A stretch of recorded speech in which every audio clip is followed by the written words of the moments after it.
ਇੰਦਰਾ ਨੂੰ ਤਕਲੀਫ ਸੀ ਕਿ ਸੰਤ ਜੀ 250 ਬੰਦਾ ਜਿਹੜਾ ਬੱਸਾਂ ਦੇ ਉੱਤੇ ਛੱਤਾਂ ਤੇ ਬਿਠਾ ਕੇ ਚੱਲਦੇ ਆ ਬੰਦੂਕਾਂ ਵਾਲੇ ਕਰਬਾਈਨਾਂ ਵਾਲੇ, ਉਹ ਬੜੀ ਤਕਲੀਫ ਸੀ। तो इंदिरा गांधी मनु आखती है कि संत जी को यह बोलिए कि बसों के ऊपर 250 बंदूकों वाले मत बिठाए, दिल्ली में हमारा जुलूस निकलता है। मैं क्या मैडम मनु नहीं पता मेरी गल मनन के नहीं मनन की। ये गोल्डन टैंपल एक्शन तो कुछ दिन पहले की फोटो है, जदों मनु नज़र आ गया दिल्ली दे विच कि जो हालात ने जिवें एजेंसियां सानू घेरदियां पईयां सीगियां कि ये इस वेले सरकार जिहड़ी है हमले की तैयारी कर रही है। मैं कहा संत जी तुसीं इंडियन आर्मी का मुकाबला कर लोगे? किनवीं मंजिल ते बैठा तू मनजीत? मैं कहा संत जी चौथी मंजिल ते। कहंदा इन्ना ढेर ला दूंगा लाशां दा और उसदे बाद मोए नूं चुक के ले जाणगे, जींदे नूं नहीं जाणगे। ये नहीं पड़ेगा लाइन तू संत जिहड़ा है वो किते हथियार सुट गया, वो किते सरेंडर कर गया। मैं संतां कोल 2 वारी गया, 2 वारी मेरा झगड़ा हो। संत करतार सिंह, अगर मैं नाम गलत नहीं ले रहा, उन्हां दी माता नूं अरेस्ट कर लैंदे ने। संत एक बयान दिंदे ने कि जे 24 घंटियां च माता नूं ना छड्डिया गया तो मैं 5000 हिंदू मार दिया। मैं गड्डी दिल्ली चुकी और मैं संतां कोल चले गया। मैं जाके आख्या मैं कि संत जी तुसीं ये बयान गलत, तुसीं कहो मैं 5000 पुलिस वाला मारूंगा या मैं 5000 कांग्रेसी मार दूंगा।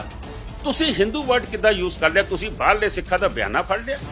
तुसीं सानूं मरवाना चाहते हो? उस वेले मेरे दोस्त कोई नाल सी, मैनूं कहंदे मनजीत अज तू बचेगा नहीं। मैं कहा क्यों? उदों मटका मशहूर सी। कहंदे संतां ने तेरी पर्ची लिख के मटके च पा दित्ती होनी। मैं कहा नहीं। फिर एक बार मैनूं चिट्ठी आती है खालिस्तान कमांडो फोर्स की कि जिद्दां तेरा प्यो मारिया, जे 50,000 रुपया तू अंबरसर अपनी फैक्ट्री, साडी फैक्ट्री हुंदी सी, उहदे पिछे चूने च नहीं दबिया तो मैं तैनूं तेरा भी उही हाल करांगा जो तेरे प्यो दा। मैं कहा संत जी ये चिट्ठी आई है, ये खालिस्तान मतलब सॉरी भिंडरांवाला कमांडो फोर्स, ये 50,000 रुपया तुहानूं देना, कोई झूले च दबना है। मैनूं कहंदे अज तू वापस नहीं जाएगा। उन्हें आख्या आ जिहड़ी चिट्ठी जेड़े भी पा रहे ने, ये जिन्हों आज वो चिट्ठी मेरे को लैण आ लभना मैनूं आंदा है और मैं ये बंदे लभांगा जिहड़े मेरे नां ते इदां लोकां नूं गुमराह कर रहे ने, पैसे वट रहे ने। ये 10 नंबरी या एजेंसियां दे बंदे या सरकार दे बंदे, इन्हां नूं मैं आप सोधांगा। मनजीत सिंह नां दा बंदा जिहड़ा हाईजैक करदा है, वो अपना नाम मुसीबत सिंह दसदा है और वो हाईजैक करता है। अमृतसर लैंड होंदा, लैंड होंदे वो सरेंडर कर दिंदा है और दसदा है कि मेरे को खिडौने वाली पिस्तौल है, एक खिडौने वाली पिस्तौल नाल मैं हाईजैक कीता। मैं किसी नूं मारना नहीं, मैं किते जहाज नूं नुकसान नहीं करना, लेकिन मैं लोकां नूं दसना चाहना कि सरकार साडे नाल किड्डा धक्का कर रही है। पंजाब नाल सानूं सैकंड क्लास सिटीजन बनाया, साडे नाल धोखा कीता आज़ादी तो बाद। वो मनजीत सिंह कहंदा सरेंडर करके थल्ले उतरदा है ते ओहदी कनपट्टी ते पिस्तौल रख के ACP गोली मार दिंदा। ਹੁਣ ਉਹਦੇ ਬਾਅਦ ਸੰਤਾਂ ਨੇ ਝੜੀ ਲਾਤੀ ਗੱਲਾਂ ਦੀ। ਉਸ ਵੇਲੇ ਮੇਰੇ ਕੋਲ ਇਹਨਾਂ ਗੱਲਾਂ ਦਾ ਕੋਈ ਜਵਾਬ ਨਾ ਸੀ ਨਾ ਅੱਜ ਹੈ।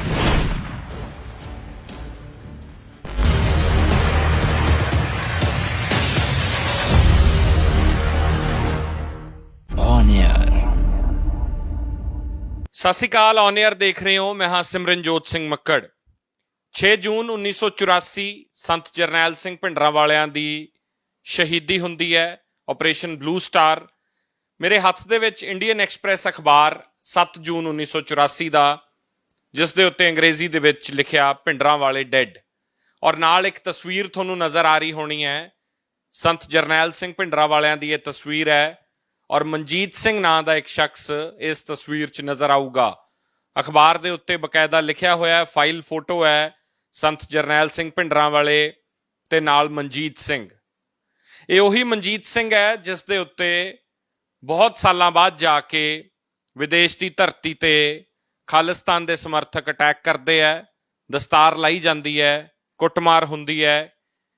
ਥੋੜਾ ਹੋਰ ਵਿਸਥਾਰ 'ਚ ਦੱਸਦਿਆਂ ਤੇ ਇਹੀ ਉਹੀ ਮਨਜੀਤ ਸਿੰਘ GK ਨੇ, ਹੁਣ ਸ਼ਾਇਦ ਤੁਸੀਂ ਪਛਾਣ ਗਏ ਹੋ ਮੈਂ ਕਿਹਨਾਂ ਦੀ ਗੱਲ ਕਰ ਰਿਹਾ, ਜੋ ਦਿੱਲੀ ਸਿੱਖ ਗੁਰਦੁਆਰਾ ਪ੍ਰਬੰਧਕ ਕਮੇਟੀ ਦੇ ਲੰਮਾ ਸਮਾਂ ਪ੍ਰਧਾਨ ਰਹਿੰਦੇ ਹੈ।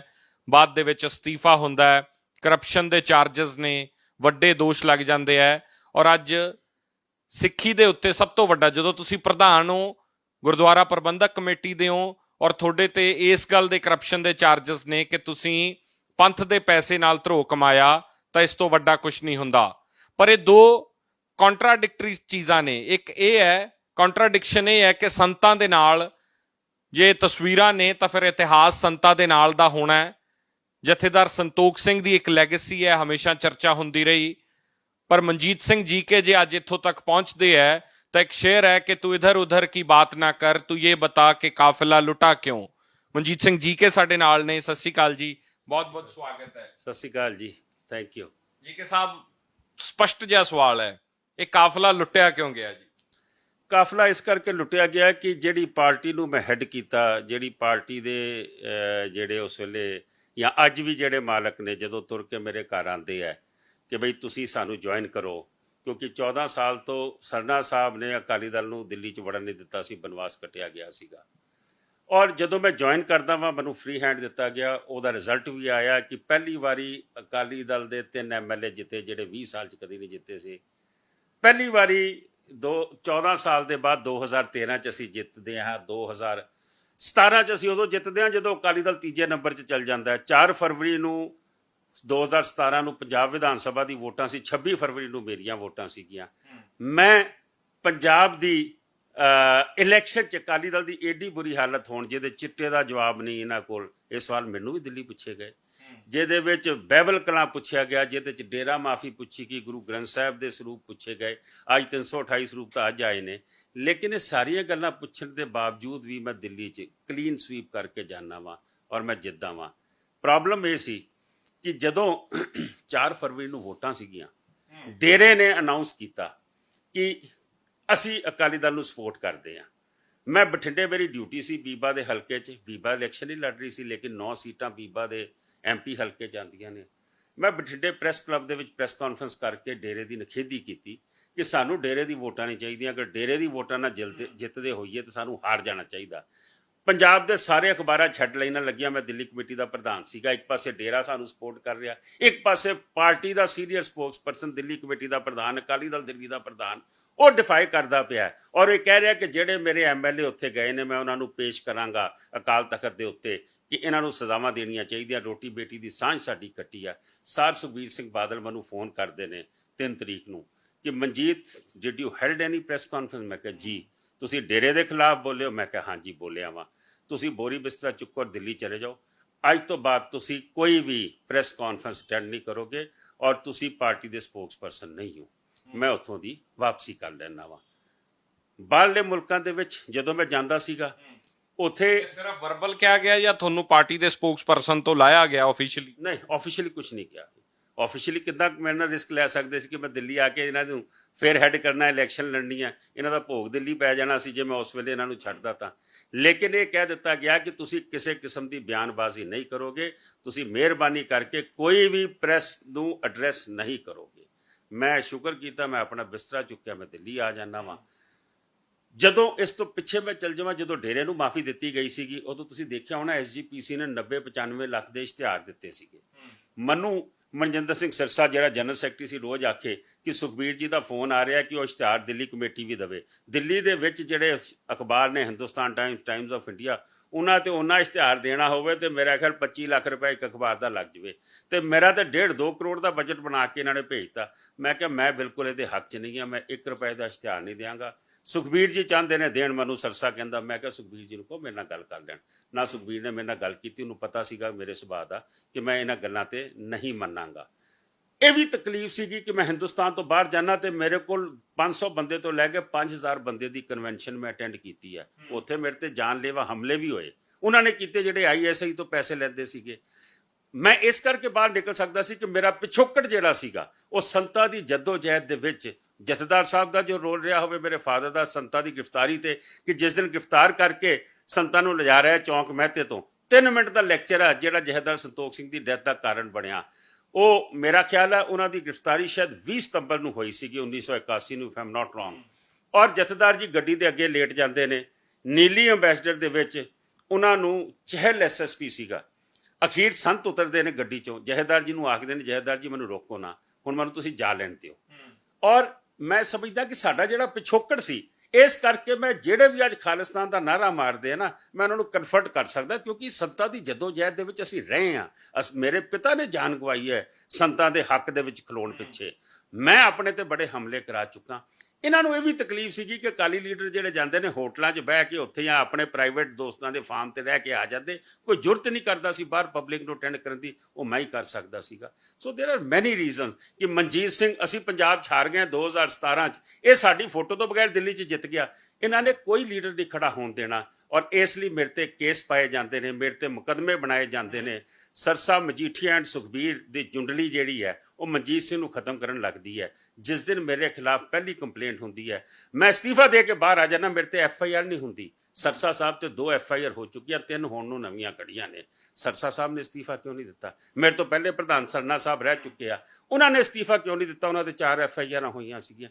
ਮੈਂ ਸਮਝਦਾ ਵਾਂ ਕਿ ਮੈਂ ਆਪਣਾ ਜ਼ਮੀਰ ਦੀ ਆਵਾਜ਼ ਸੁਣੀ ਔਰ ਮੈਂ ਬਾਹਰ ਆਇਆ। ਤੁਸੀਂ ਆਖਿਆ ਕਿ ਕਾਫਲਾ ਲੁੱਟਿਆ ਕਿਉਂ ਆ, ਇਹ ਕਾਫਲੇ ਦਾ ਮੈਂ ਕੁਝ ਤੁਹਾਨੂੰ ਰੀਜ਼ਨਸ ਦੱਸੇ ਆ।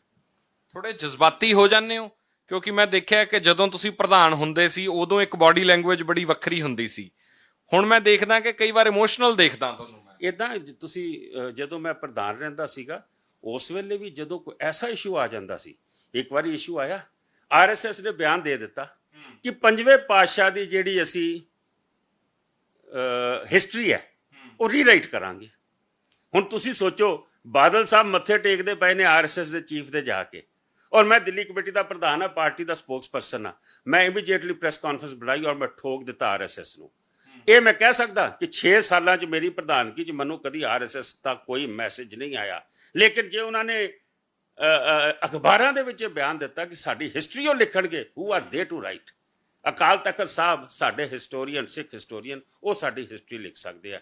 ਮੈਂ ਸਮਝਦਾ ਕਿ ਜਦੋਂ ਇਹੋ ਜਿਹਾ ਇਸ਼ੂ ਆਉਂਦਾ, ਮੈਂ ਵੈਸੇ ਠੰਡੀ ਤਬੀਅਤ 'ਚ ਰਹਿੰਦਾ, ਲੇਕਿਨ ਜਦੋਂ ਇਹੋ ਜਿਹਾ ਇਸ਼ੂ ਆਉਂਦਾ, ਸੱਜਣ ਕੁਮਾਰ ਨੂੰ ਅੰਦਰ ਕਰਾਉਣਾ ਸੀਗਾ ਤਾਂ ਅਸੀਂ ਤੁਹਾਨੂੰ ਫੜਿਆ ਨਾ ਜਾ ਕੇ, ਭਾਵੇਂ ਮਨਮੋਹਨ ਸਿੰਘ ਤੇ ਭਾਵੇਂ ਸੋਨੀਆ ਗਾਂਧੀ ਸੀ, ਉਹਨਾਂ ਦੇ ਰਾਜ 'ਚ ਮੈਂ ਅਪੀਲ ਕਰਾਈ। ਉਹ ਲੰਬਾ ਹੋ ਜਾਏਗਾ ਜੇ ਮੈਂ ਉਸ ਪਾਸੇ ਤੁਰਾਂਗਾ। ਸੱਜਣ ਕੁਮਾਰ ਕਿੱਦਾਂ ਅੰਦਰ ਚਲੇ ਗਿਆ? ਅਗਰ ਇਹ ਮੇਰੇ 'ਚ ਐਗਰੈਸ਼ਨ ਨਾ ਹੋਵੇ, ਅਗਰ ਇਹ ਮੇਰੇ 'ਚ ਐਗਰੈਸ਼ਨ ਨਾ ਹੋਵੇ ਤੇ ਫਿਰ ਇਹ 84 ਦੀ ਕੰਧ ਨਹੀਂ ਬਣ ਸਕਦੀ ਸੀ। ਸੱਜਣ ਕੁਮਾਰ ਅੰਦਰ ਨਹੀਂ ਜਾ ਸਕਦਾ ਸੀ, ਬਲੈਕ ਲਿਸਟ ਮਾਫ ਨਹੀਂ ਕੀਤੀ ਜਾ ਸਕਦੀ ਸੀਗੀ, ਐਡਵਰਸ ਲਿਸਟ ਨਹੀਂ ਖਤਮ ਕੀਤੀ ਜਾ ਸਕਦੀ ਸੀ। ਨਾਮ ਲੈਂਦੇ ਚਲੋ ਕੁੱਕੀ ਗਿੱਲ ਹੋਰਾਂ ਦਾ ਨਾਮ ਲੈ ਲਓ, ਤੁਸੀਂ ਭੁੱਲਰ, ਪ੍ਰੋਫੈਸਰ ਭੁੱਲਰ ਦਾ ਨਾਮ ਲੈ ਲਓ, ਤੁਸੀਂ ਹਾਈਜੈਕਰ ਦਾ ਨਾਮ ਲੈ ਲਓ ਆਪਣੇ ਪੌਂਟਾ ਸਾਹਿਬ ਵਾਲਿਆਂ ਦਾ। ਇਹ ਬੰਦਿਆਂ ਨੂੰ ਤੁਸੀਂ ਰਾਜਾ ਵੜਿੰਗ ਸਾਹਿਬ ਨੂੰ ਪੁੱਛੋ, ਤੁਸੀਂ ਹੋਰ ਛੱਡੋ। ਤੁਸੀਂ ਜੇਲ੍ਹ 'ਚ ਅੱਜ ਲਾਹੌਰੀਆ ਸਾਹਿਬ ਬੈਠੇ ਆ, ਅੱਜ ਜੇਲ੍ਹ ਦੇ ਵਿੱਚ ਆਪਣੇ ਜਿਹੜੇ ਜਥੇਦਾਰ ਇਹਨਾਂ ਨੇ ਬਣਾਏ ਨੇ,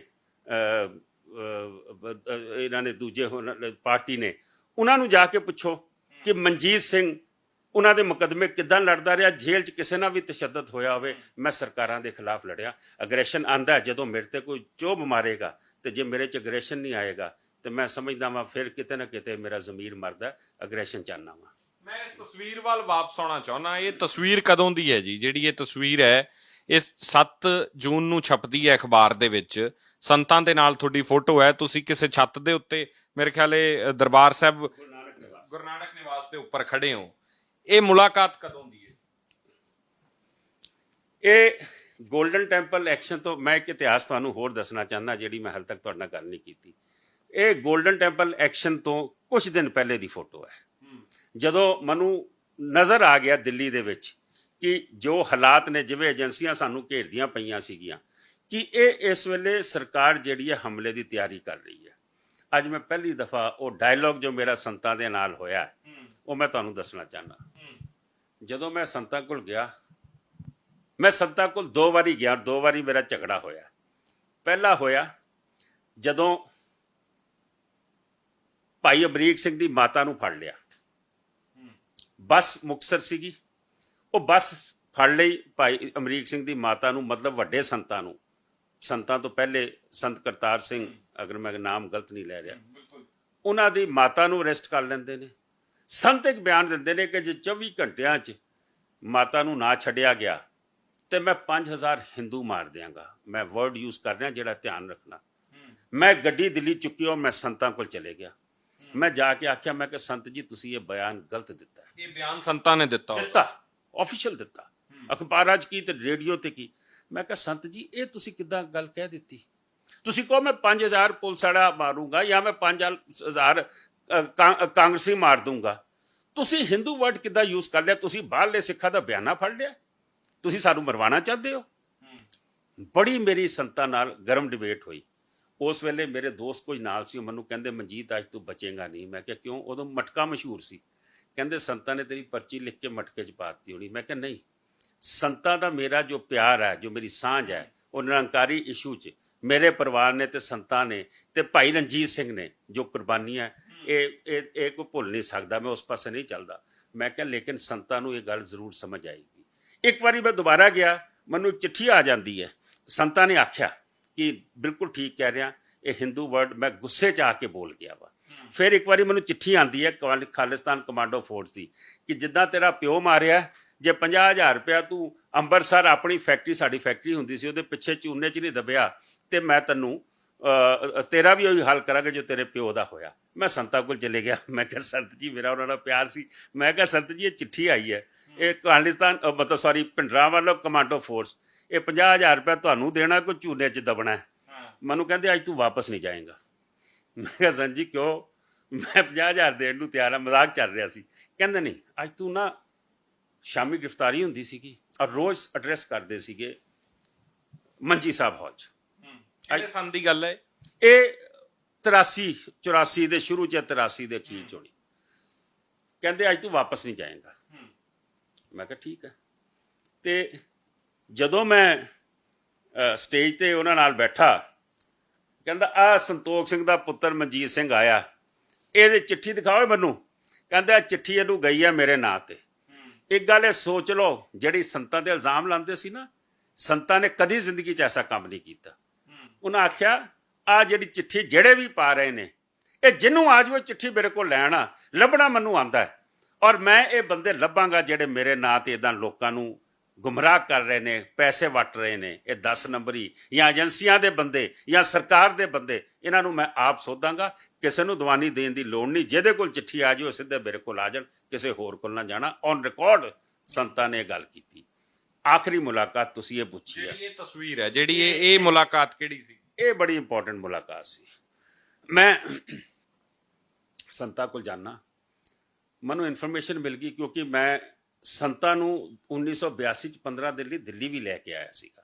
ਦਿੱਲੀ ਅਲੱਗ-ਅਲੱਗ ਜਗ੍ਹਾ ਤੇ ਉਹਨਾਂ ਦੇ ਕੀਰਤਨ ਦਰਬਾਰ ਕਰਾਏ। ਇੰਦਰਾ ਗਾਂਧੀ ਉਸ ਵੇਲੇ ਜੀਂਦੀ ਸੀ।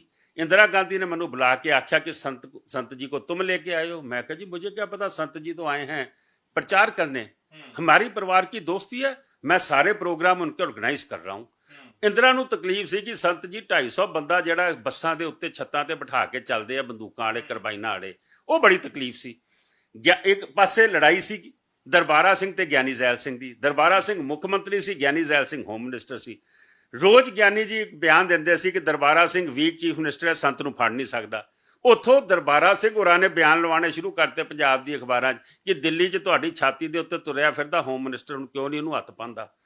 ਮੈਨੂੰ ਇੰਦਰਾ ਗਾਂਧੀ ਨੇ ਬੁਲਾਇਆ, ਮੈਨੂੰ ਆਖਿਆ ਕਿ ਇਹ ਤੂੰ ਲੈ ਕੇ ਆਇਆ। ਮੈਂ ਕਿਹਾ ਜੀ ਮੇਰੇ ਖਿਲਾਫ ਬੜੇ ਕੰਮ ਤੁਹਾਡੀਆਂ ਏਜੰਸੀਆਂ ਕਰਦੀਆਂ ਨੇ, ਸੰਤ ਜੀ ਮੇਰੇ ਪਿਤਾ ਦੇ ਦੋਸਤ ਨੇ ਔਰ ਇਹ ਜਿੱਥੇ ਕੀਰਤਨ ਦਰਬਾਰ ਕਰ ਰਹੇ ਨੇ ਮੈਂ ਆਰਗੇਨਾਈਜ਼ ਕਰ ਰਿਹਾ, ਲੇਕਿਨ ਸੰਤ ਮੇਰੇ ਬੁਲਾਏ ਤੇ ਨਹੀਂ ਆਏ। ਸੰਤਾਂ ਨੇ ਆਪਣਾ ਪ੍ਰੋਗਰਾਮ ਆਪ ਦਿੱਤਾ, ਅਸੀਂ ਉਹਨਾਂ ਨੂੰ ਸਪੋर्ट कर रहे हैं।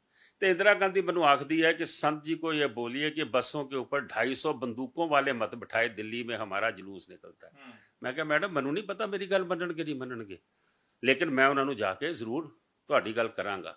मैं संत जी नाल गल कीती ते संत जी कहंदे मैं तो सिर्फ दिल्ली वालियां नूं दस्सण आया कि असीं जींदे आ, असीं तुहाडी छाती ते तुरे फिरदे आ। ते मैं कहा संत जी तुसीं किरपा करके 5-5 बंदे बिठा लिया करो बस, ते बाकी अंदर बैठ दिओ। ਕਹਿੰਦੇ ਕੋਈ ਨਹੀਂ ਅਸੀਂ ਇਦਾਂ ਕਰ ਲਵਾਂਗੇ। ਇਹ ਜਿਹੜੀ ਦਰਬਾਰ ਸਾਹਿਬ ਐਕਸ਼ਨ ਤੋਂ ਜਾਂ ਦਰਬਾਰ ਮੋਰਚਾ ਲੱਗਣ ਤੋਂ ਪਹਿਲੇ ਦੀਆਂ ਗੱਲਾਂ ਮੈਂ ਤੁਹਾਡੇ ਨਾਲ ਕਰ ਰਿਹਾ, ਜਦੋਂ ਹਲੇ ਧਰਮ ਯੁੱਧ ਮੋਰਚਾ ਨਹੀਂ ਲੱਗਾ ਸੀ। ਹੁਣ ਗੱਲ ਆ ਜਾਵਾਂ ਫੋਟੋ ਤੇ। ਜਦੋਂ ਮੈਂ ਸੰਤ ਜੀ ਨੂੰ ਮਿਲਣ ਗਿਆ, ਆਖਰੀ ਮੁਲਾਕਾਤ ਮੇਰੀ, ਤੇ ਮੈਂ ਦੇਖਿਆ ਕਿ ਸੰਤ ਜੀ ਦੇ ਪਿੱਛੇ ਇੱਕ ਸਿੰਘ ਖੜਾ, ਉਸਨੇ ਨਾ ਬਹੁਤ ਵੱਡੀ ਮਸ਼ੀਨ ਗਨ ਚੁੱਕੀ ਹੋਈ ਔਰ ਦੋਵੇਂ ਪਾਸੇ ਨਾ ਜਿਹੜੀਆਂ ਉਹਦੀਆਂ ਗੋਲੀਆਂ ਦੇ ਪਟੇ ਘੁੰਮਦੇ ਪਏ। ਜਨਰਲ ਸ਼ਬੇਕ ਸਿੰਘ ਬੈਠੇ, ਹੋਰ ਹਥਿਆਰ ਮੈਂ ਦੇਖ ਰਿਹਾ ਸੀਗਾ ਕਿ ਐਸੇ ਐਸੇ ਹਥਿਆਰ ਜਿਹੜੇ ਮੈਂ ਕਦੀ ਪਹਿਲੇ ਨਹੀਂ ਦੇਖੇ ਸੀ, ਕਿਉਂਕਿ ਸੰਤਾਂ ਨੂੰ ਮੈਂ ਮਿਲਣ ਆਮ ਜਾਂਦਾ ਹੁੰਦਾ ਸੀਗਾ। ਜਦੋਂ ਮੈਂ ਉਹ ਹਥਿਆਰ ਦੇਖੇ ਤੇ ਮੈਂ ਸੰਤ ਜੀ ਨੂੰ ਆਖਿਆ, ਹੁਣ ਇਹ ਅੱਜ ਤੱਕ ਕਿਸੇ ਨੇ ਰਿਕਾਰਡ ਨਹੀਂ ਕੀਤੀ ਜੋ ਮੈਂ ਕਹਿਣ ਲੱਗਾ, ਜੋ ਮੇਰਾ ਲਾਸਟ ਡਾਇਲੋਗ ਹੈ। ਮੈਂ ਆਖਿਆ, ਸੰਤ ਜੀ ਆਹ ਹਥਿਆਰ ਤੁਸੀਂ ਕਿੱਥੋਂ ਇਕੱਠੇ ਕਰ ਲਏ? ਮੈਨੂੰ ਆਖਦੇ, ਤੁਸੀਂ ਤੇ ਦਿੱਲੀ ਵਾਲੇ ਡਰਪੋਕ ਹੋ, ਅਸੀਂ ਤੇ ਆਪਣਾ ਇੰਤਜ਼ਾਮ ਕਰਨਾ ਕਿ ਨਹੀਂ ਕਰਨਾ, ਜੇ ਬੀਬੀ ਨੇ ਇਸ ਪਾਸੇ ਮੂੰਹ ਕਰਨਾ ਤੇ। ਉਦੋਂ ਫਿਰ ਮੈਂ ਸੀਰੀਅਸ ਹੋਇਆ।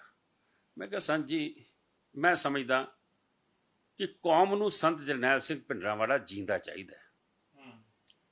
ਜੇ ਤੁਹਾਡੇ ਨਾਲ ਕੋਈ 19-21 ਹੋ ਗਈ, ਅੱਜ ਕੋਈ ਤੁਹਾਨੂੰ ਲੀਡਰ ਮੰਨੇ ਕਿ ਨਾ ਮੰਨੇ, ਤੁਸੀਂ ਸਿੱਖਾਂ ਤੇ ਫੇਸ ਹੋ, ਔਰ ਜਿਸ ਪਾਸੇ ਤੁਸੀਂ ਤੁਰ ਰਹੇ ਹੋ, ਤੁਸੀਂ ਸੰਜੀ ਇੰਡੀਅਨ ਆਰਮੀ ਦਾ ਮੁਕਾਬਲਾ ਕਰ ਲੋਗੇ। ਮੇਰੀ ਉਮਰ ਉਸ ਵੇਲੇ 23 ਸਾਲ, ਮੇਰੇ ਕੋਲ ਅੱਜ ਦਾ ਮਨਜੀਤ ਸਿੰਘ ਨਹੀਂ ਸੀ, ਮੈਂ ਬੱਚਾ ਸੀ, ਲੇਕਿਨ ਮੈਂ ਆਪਣੀ ਕਿਉਰਿਓਸਿਟੀ ਦੇ ਵਿੱਚ ਸਵਾਲ ਕਰਦਾ ਸੀ ਸੰਤਾਂ ਨੂੰ। ਨਾਲੇ ਮੈਂ ਚਾਹੁੰਦਾ ਸੀਗਾ ਕਿ ਸੰਤ ਐਸਾ ਕੰਮ ਨਾ ਹੋ ਜਾਵੇ ਜਿੱਥੇ ਸੰਤਾਂ ਦਾ ਨੁਕਸਾਨ ਹੋਏਗਾ ਤੇ ਕੌਮ ਦਾ ਨੁਕਸਾਨ ਹੋਏਗਾ। ਸਾਨੂੰ ਇਸ ਵੇਲੇ, ਕਿਉਂਕਿ ਸੰਤ ਇਸ ਵੇਲੇ ਚਿਹਰਾ ਬਣ ਚੁੱਕੇ ਸੀ ਕੌਮ ਦਾ। ਮੈਂ ਕਿਹਾ, ਸੰਤ ਜੀ ਤੁਸੀਂ ਇੰਡੀਅਨ ਆਰਮੀ ਦਾ ਮੁਕਾਬਲਾ ਕਰ ਲੋਗੇ? ਕੀ ਸਮਝਦਾ ਫੌਜ ਇੱਥੋਂ ਲੈ ਜੂਗੀ ਚੁੱਕ ਕੇ? ਮੈਂ ਕਿਹਾ, ਜੀ ਆਖਰ ਫੌਜ ਹੈ, ਉਹ ਮੇਰਾ ਖਿਆਲ ਹੈ ਕਿ 5-7 ਘੰਟੇ ਲਾਊਗੀ। ਜੇ ਉਹ ਆਪਣੇ ਆਈ ਤੇ ਆਏ ਤੇ ਉਹਨਾਂ ਕੋਲ ਜੋ ਇਕਵਿਪਮੈਂਟ ਹੈ, ਹੈਲੀਕਾਪਟਰ ਨੇ, ਕਈ ਕੁਛ ਹੈ, ਤੇ ਔਰ ਜੇ ਤੁਹਾਡਾ ਨੁਕਸਾਨ ਹੋ ਗਿਆ ਤੇ ਮੈਂ ਸਮਝਦਾ ਕਿ ਅਸੀਂ ਬਾਹਰਲੇ ਵੀ ਮਰ ਜਾਾਂਗੇ, ਪੰਜਾਬ ਵਾਲੇ ਵੀ ਮਰਾਂਗੇ। ਉਹਨਾਂ ਨੇ ਨਾ ਅਮਰੀਕ ਸਿੰਘ ਨੂੰ ਆਵਾਜ਼ ਮਾਰੀ, ਉਹ ਪ੍ਰਧਾਨਾ ਇਹ ਦੱਸੀ ਜਰਾ ਮਨਜੀਤ ਨੂੰ, ਕਿੰਨਵੀਂ ਮੰਜ਼ਲ ਤੇ ਬੈਠਾ ਤੂੰ ਮਨਜੀਤ? ਮੈਨੂੰ ਕਹਿੰਦਾ, ਮੈਂ ਕਿਹਾ ਸੰਤ ਜੀ ਚੌਥੀ ਮੰਜ਼ਲ ਤੇ। ਕਹਿੰਦਾ, ਇੰਨਾ ਢੇਰ ਲਾ ਦੂੰਗਾ ਲਾਸ਼ਾਂ ਦਾ, ਔਰ ਉਹਦੇ ਬਾਅਦ ਮੋਏ ਨੂੰ ਚੁੱਕ ਕੇ ਲਿਜਾਣਗੇ, ਜੀਂਦੇ ਨੂੰ ਨਹੀਂ ਲਿਜਾਣਗੇ। ਇਹ ਨਹੀਂ ਪੜੇਗਾ ਲਾਈਨ ਤੂੰ ਸੰਤ ਜਿਹੜਾ ਹੈ ਉਹ ਕਿਤੇ ਹਥਿਆਰ ਸੁੱਟ ਗਿਆ, ਉਹ ਕਿਤੇ ਸਰੈਂਡਰ ਕਰ ਗਿਆ। ਮੈਂ ਕਿਹਾ, ਸੰਤ ਜੀ ਆਪਾਂ ਇਹ ਸਿਚੁਏਸ਼ਨ ਆਣ ਕਿਉਂ ਦਈਏ? ਮੈਂ ਚਾਹੁੰਦਾ ਵਾਂ ਕਿ ਅਸੀਂ ਜਿਹੜੀ ਜਦੋਜਹਿਦ ਹੈ, ਜਿਹੜੇ ਆਪਣੇ ਮਸਲੇ ਨੇ, ਸਰਕਾਰ ਤੇ ਪ੍ਰੈਸ਼ਰ ਬਣਿਆ, ਆਪਾਂ ਉਹਨੂੰ ਹੱਲ ਕਰਾ ਲਈਏ। ਲੇਕਿਨ ਮੈਂ ਸਮਝਦਾ ਕਿ ਮੈਂ ਉਸ ਵੇਲੇ ਮੇਰੀ ਉਮਰ ਛੋਟੀ ਸੀ, ਮੈਂ ਜਿਹੜੀ ਗੱਲ ਸੰਤਾਂ ਨੂੰ ਆਖਣਾ ਚਾਹੁੰਦਾ ਸੀ ਮੈਂ ਬੇਬਾਕ ਹੋ ਕੇ ਆਖਦਾ ਸੀਗਾ, ਔਰ ਸੰਤ ਮੇਰੀ ਗੱਲ ਸੁਣਦੇ ਵੀ ਸੀਗੇ। ਕਹਿੰਦੇ, ਨਹੀਂ ਮਨਜੀਤ, ਜਿਹੜੇ ਉਹਨਾਂ ਨੇ ਆਰਗੂਮੈਂਟ ਦਿੱਤੇ, ਉਹ ਆਰਗੂਮੈਂਟ ਦਾ ਜਵਾਬ ਕਿਸੇ ਕੋਲ ਨਹੀਂ ਹੁੰਦਾ ਸੀ। ਉੱਥੇ ਉਹ ਕੀਨਾ ਸਵਾਮੀ ਦਾ ਪੂਰਾ ਜਿਹੜਾ ਵਕੀਲ ਹੈ ਵੱਡਾ, ਜਿਹੜਾ ਬੀਜੇਪੀ ਦਾ ਲੀਡਰ ਹੈ, ਸੁਬਰਾਮਨੀਅਮ ਸਵਾਮੀ ਉੱਥੇ ਮਿਲਣ ਗਿਆ। ਉੱਥੇ ਰਾਮ ਜੇਠ ਮਲਾਨੀ ਮਿਲਣ ਗਿਆ। ਉਹ 2 ਦਿਨ ਰਹਿਣ ਤੋਂ ਬਾਅਦ ਉਹਨਾਂ ਨੇ ਉੱਥੇ ਹੋਰ ਵੀ 1-2 ਵੱਡੇ ਲੀਡਰ ਗਏ। ਉਹਨਾਂ ਨੇ ਆਖਿਆ ਕਿ ਸੰਤ ਠੀਕ ਨੇ, ਅਸੀਂ ਗਲਤ ਹਾਂ। ਮੈਨੂੰ ਆਖਦੇ, ਇਹ ਅਮਰੀਕ ਸਿੰਘ ਨਾਲ ਕੀ ਕੀਤਾ ਪੁਲਿਸ ਨੇ? ਮੈਂ ਕਿਹਾ, ਜੀ ਬਿਲਕੁਲ ਠੀਕ ਕਹਿ ਰਹੇ ਹੋ, ਜਿਸ ਤਰੀਕੇ ਦਾ ਟੌਰਚਰ ਕੀਤਾ ਸੀਗਾ। ਮੈਨੂੰ ਆਖਦੇ, ਇੰਦਰਾ ਗਾਂਧੀ ਲਈ ਪਾਂਡੇ ਬ੍ਰਦਰਸ ਹਾਈਜੈਕ ਕਰਨ ਹਵਾਈ ਜਹਾਜ਼ ਨੂੰ, ਤੇ ਉਹ ਦਿੱਲੀ ਲੈਂਡ ਕਰਦੇ ਨੇ। ਇੰਦਰਾ ਗਾਂਧੀ ਉਸ ਵੇਲੇ ਅਰੈਸਟ ਕੀਤੀ ਸੀ ਜਨਤਾ ਰਾਜ ਦੇ ਵਿੱਚ, ਤੇ ਜਦੋਂ ਇੰਦਰਾ ਗਾਂਧੀ ਛੁੱਟਦੀ ਹੈ 2.5 ਸਾਲਾਂ ਬਾਅਦ ਉਹਦਾ ਰਾਜ ਆਉਂਦਾ, ਤੇ ਪਾਂਡੇ ਬ੍ਰਦਰਸ ਨੂੰ ਮਿਨਿਸਟਰੀਆਂ ਮਿਲ ਜਾਂਦੀਆਂ ਨੇ।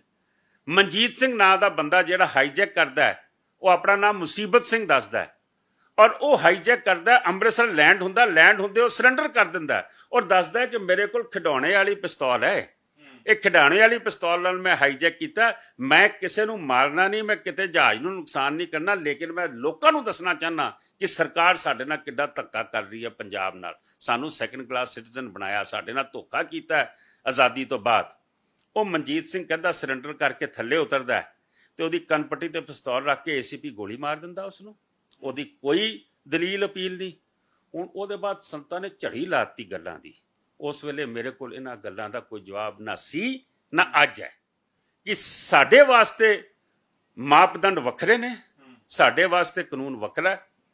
ਮੈਂ ਕਿਹਾ, ਸੰਤ ਜੀ ਇਹਨਾਂ ਗੱਲਾਂ ਦਾ ਮੇਰੇ ਕੋਲ ਕੋਈ ਜਵਾਬ ਨਹੀਂ, ਲੇਕਿਨ ਮੈਂ ਬੜਾ ਬਲੀਵ ਕਰਦਾ ਕਿ ਸੰਤ ਜਰਨੈਲ ਸਿੰਘ ਖਾਲਸਾ ਸਾਨੂੰ ਜੀਂਦੇ ਚਾਹੀਦੇ ਆ, ਸਾਨੂੰ ਤੁਹਾਡੀ ਸ਼ਹਾਦਤ ਨਹੀਂ ਚਾਹੀਦੀ। ਪਰ ਜੀਕੇ ਸਾਹਿਬ, ਸੰਤਾਂ ਨਾਲ ਜਿਹਦੀ ਇੰਨੀ ਨੇੜਤਾ ਰਹੀ ਹੋਵੇ, ਮੈਂ ਤੁਹਾਡੀ ਜਥੇਦਾਰ ਜੀ ਵੱਲ ਵੀ ਆਉਂਗਾ, ਇੰਦਰਾ ਗਾਂਧੀ ਨਾਲ ਤੁਹਾਡੇ ਪਰਿਵਾਰ ਦੇ ਸੰਬੰਧ ਰਹੇ, ਉਹਦੇ ਵੀ ਕੌਮ ਜਵਾਬ ਮੰਗਦੀ ਉਹਨਾਂ ਗੱਲਾਂ ਦਾ, ਉਹ ਵੀ ਤੁਹਾਨੂੰ ਸਵਾਲ ਕਰੂੰਗਾ।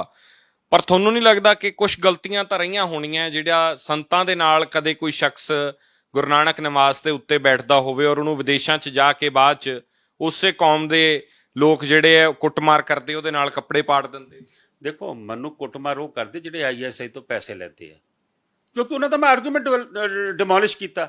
ਸੰਤ ਜਰਨੈਲ ਸਿੰਘ ਨੇ ਕਦੀ ਖਾਲਿਸਤਾਨ ਨਹੀਂ ਮੰਗਿਆ ਸੀ। ਮੇਰੇ ਨਾਲ ਇਸੇ ਗੱਲ ਤੇ ਬਹਿਸ ਹੋਈ ਉਹਨਾਂ ਦੀ। ਕਹਿੰਦੇ ਸੰਤ ਜੀ ਨੇ ਖਾਲਿਸਤਾਨ ਮੰਗਿਆ। ਮੈਂ ਕਿਹਾ ਸੰਤ ਜੀ ਦਾ, ਹਾਂ। ਮੈਂ ਕਿਹਾ ਦੱਸੋ ਬਿਆਨ। ਕਹਿੰਦੇ ਉਹਨਾਂ ਦਾ ਬਿਆਨ ਸੀ ਕਿ ਜਿੱਦਣ ਪਹਿਲੀ ਗੋਲੀ ਦਰਬਾਰ ਸਾਹਿਬ 'ਚ ਵੱਜੂਗੀ ਉਦੋਂ ਖਾਲਿਸਤਾਨ ਦੀ ਨੀਂਹ ਰੱਖੀ ਜਾਏਗੀ। ਮੈਂ ਕਿਹਾ ਜੀ ਬਿਲਕੁਲ ਠੀਕ ਹੈ, ਮੈਂ ਇਸ ਬਿਆਨ ਤੋਂ ਨਹੀਂ ਮੁੱਕਰਦਾ, ਲੇਕਿਨ ਇੱਕ ਸਿਚੁਏਸ਼ਨਲ ਬਿਆਨ ਹੈ। ਸੰਤਾਂ ਦੀ ਆਈਡੀਓਲੋਜੀ 'ਚ ਖਾਲਿਸਤਾਨ ਨਹੀਂ ਸੀਗਾ। ਮੈਂ ਕਿਹਾ ਮੈਂ ਵੀ ਖਾਲਿਸਤਾਨ ਮੰਗਿਆ। ਜਿਸ ਦਿਨ 1984 ਹੋ ਗਿਆ, ਦਿੱਲੀ ਦੇ ਵੱਡੇ ਧਨਾੜ, ਮੈਂ ਨਾਮ ਗਿਣਾਉਣਾ ਸ਼ੁਰੂ ਕਰਦਾ, ਦਿੱਲੀ 'ਚ ਕੋਈ ਸਰਦਾਰ ਅੱਜ ਤੱਕ ਜਿੱਤਿਆ, ਚਰਨਜੀਤ ਸਿੰਘ ਕੋਕੋਲਾ ਦਾ ਮਾਲਿਕ, ਡਾਕਟਰ ਮਨਮੋਹਨ ਸਿੰਘ ਦਿੱਲੀ 'ਚ ਹਾਰਿਆ। ਚਰਨਜੀਤ ਸਿੰਘ ਦੀ ਲੀਡਰਸ਼ਿਪ 'ਚ ਅਸੀਂ ਇੰਦਰਾ ਦਾ ਸੰਸਕਾਰ ਮੇਰੇ ਖਿਆਲ 3 ਨਵੰਬਰ ਨੂੰ ਹੋਇਆ ਸੀਗਾ। ਅਸੀਂ 5 ਨਵੰਬਰ ਨੂੰ ਉਹ 30 ਸਿੱਖ, ਜਿਨ੍ਹਾਂ 'ਚ ਪਲਾਜ਼ਾ ਸਿਨੇਮਾ ਦੇ ਮਾਲਕ ਸਾਨੀ ਪਰਿਵਾਰ ਹੈ ਬੜਾ ਵੱਡਾ, ਜਿਹਦੇ ਵਿੱਚ ਭਾਈ ਮੋਹਨ ਸਿੰਘ ਜਿਹੜਾ ਰੈਨਬੈਕਸੀ ਦੇ ਮਾਲਕ ਸੀ, ਚਰਨਜੀਤ ਸਿੰਘ, ਰੌਣਕ ਸਿੰਘ ਜਿਹੜਾ ਮੈਂ ਸਮਝਦਾ ਵਾਂ ਇਹਦਾ BST ਦਾ ਬਹੁਤ ਵੱਡਾ ਉਹਦਾ ਕਾਰਖਾਨਾ ਜਿਹੜਾ ਪੋਲੋ ਟਾਇਰ ਵਾਲਿਆਂ ਦਾ ਬਜ਼ੁਰਗ ਸੀਗਾ।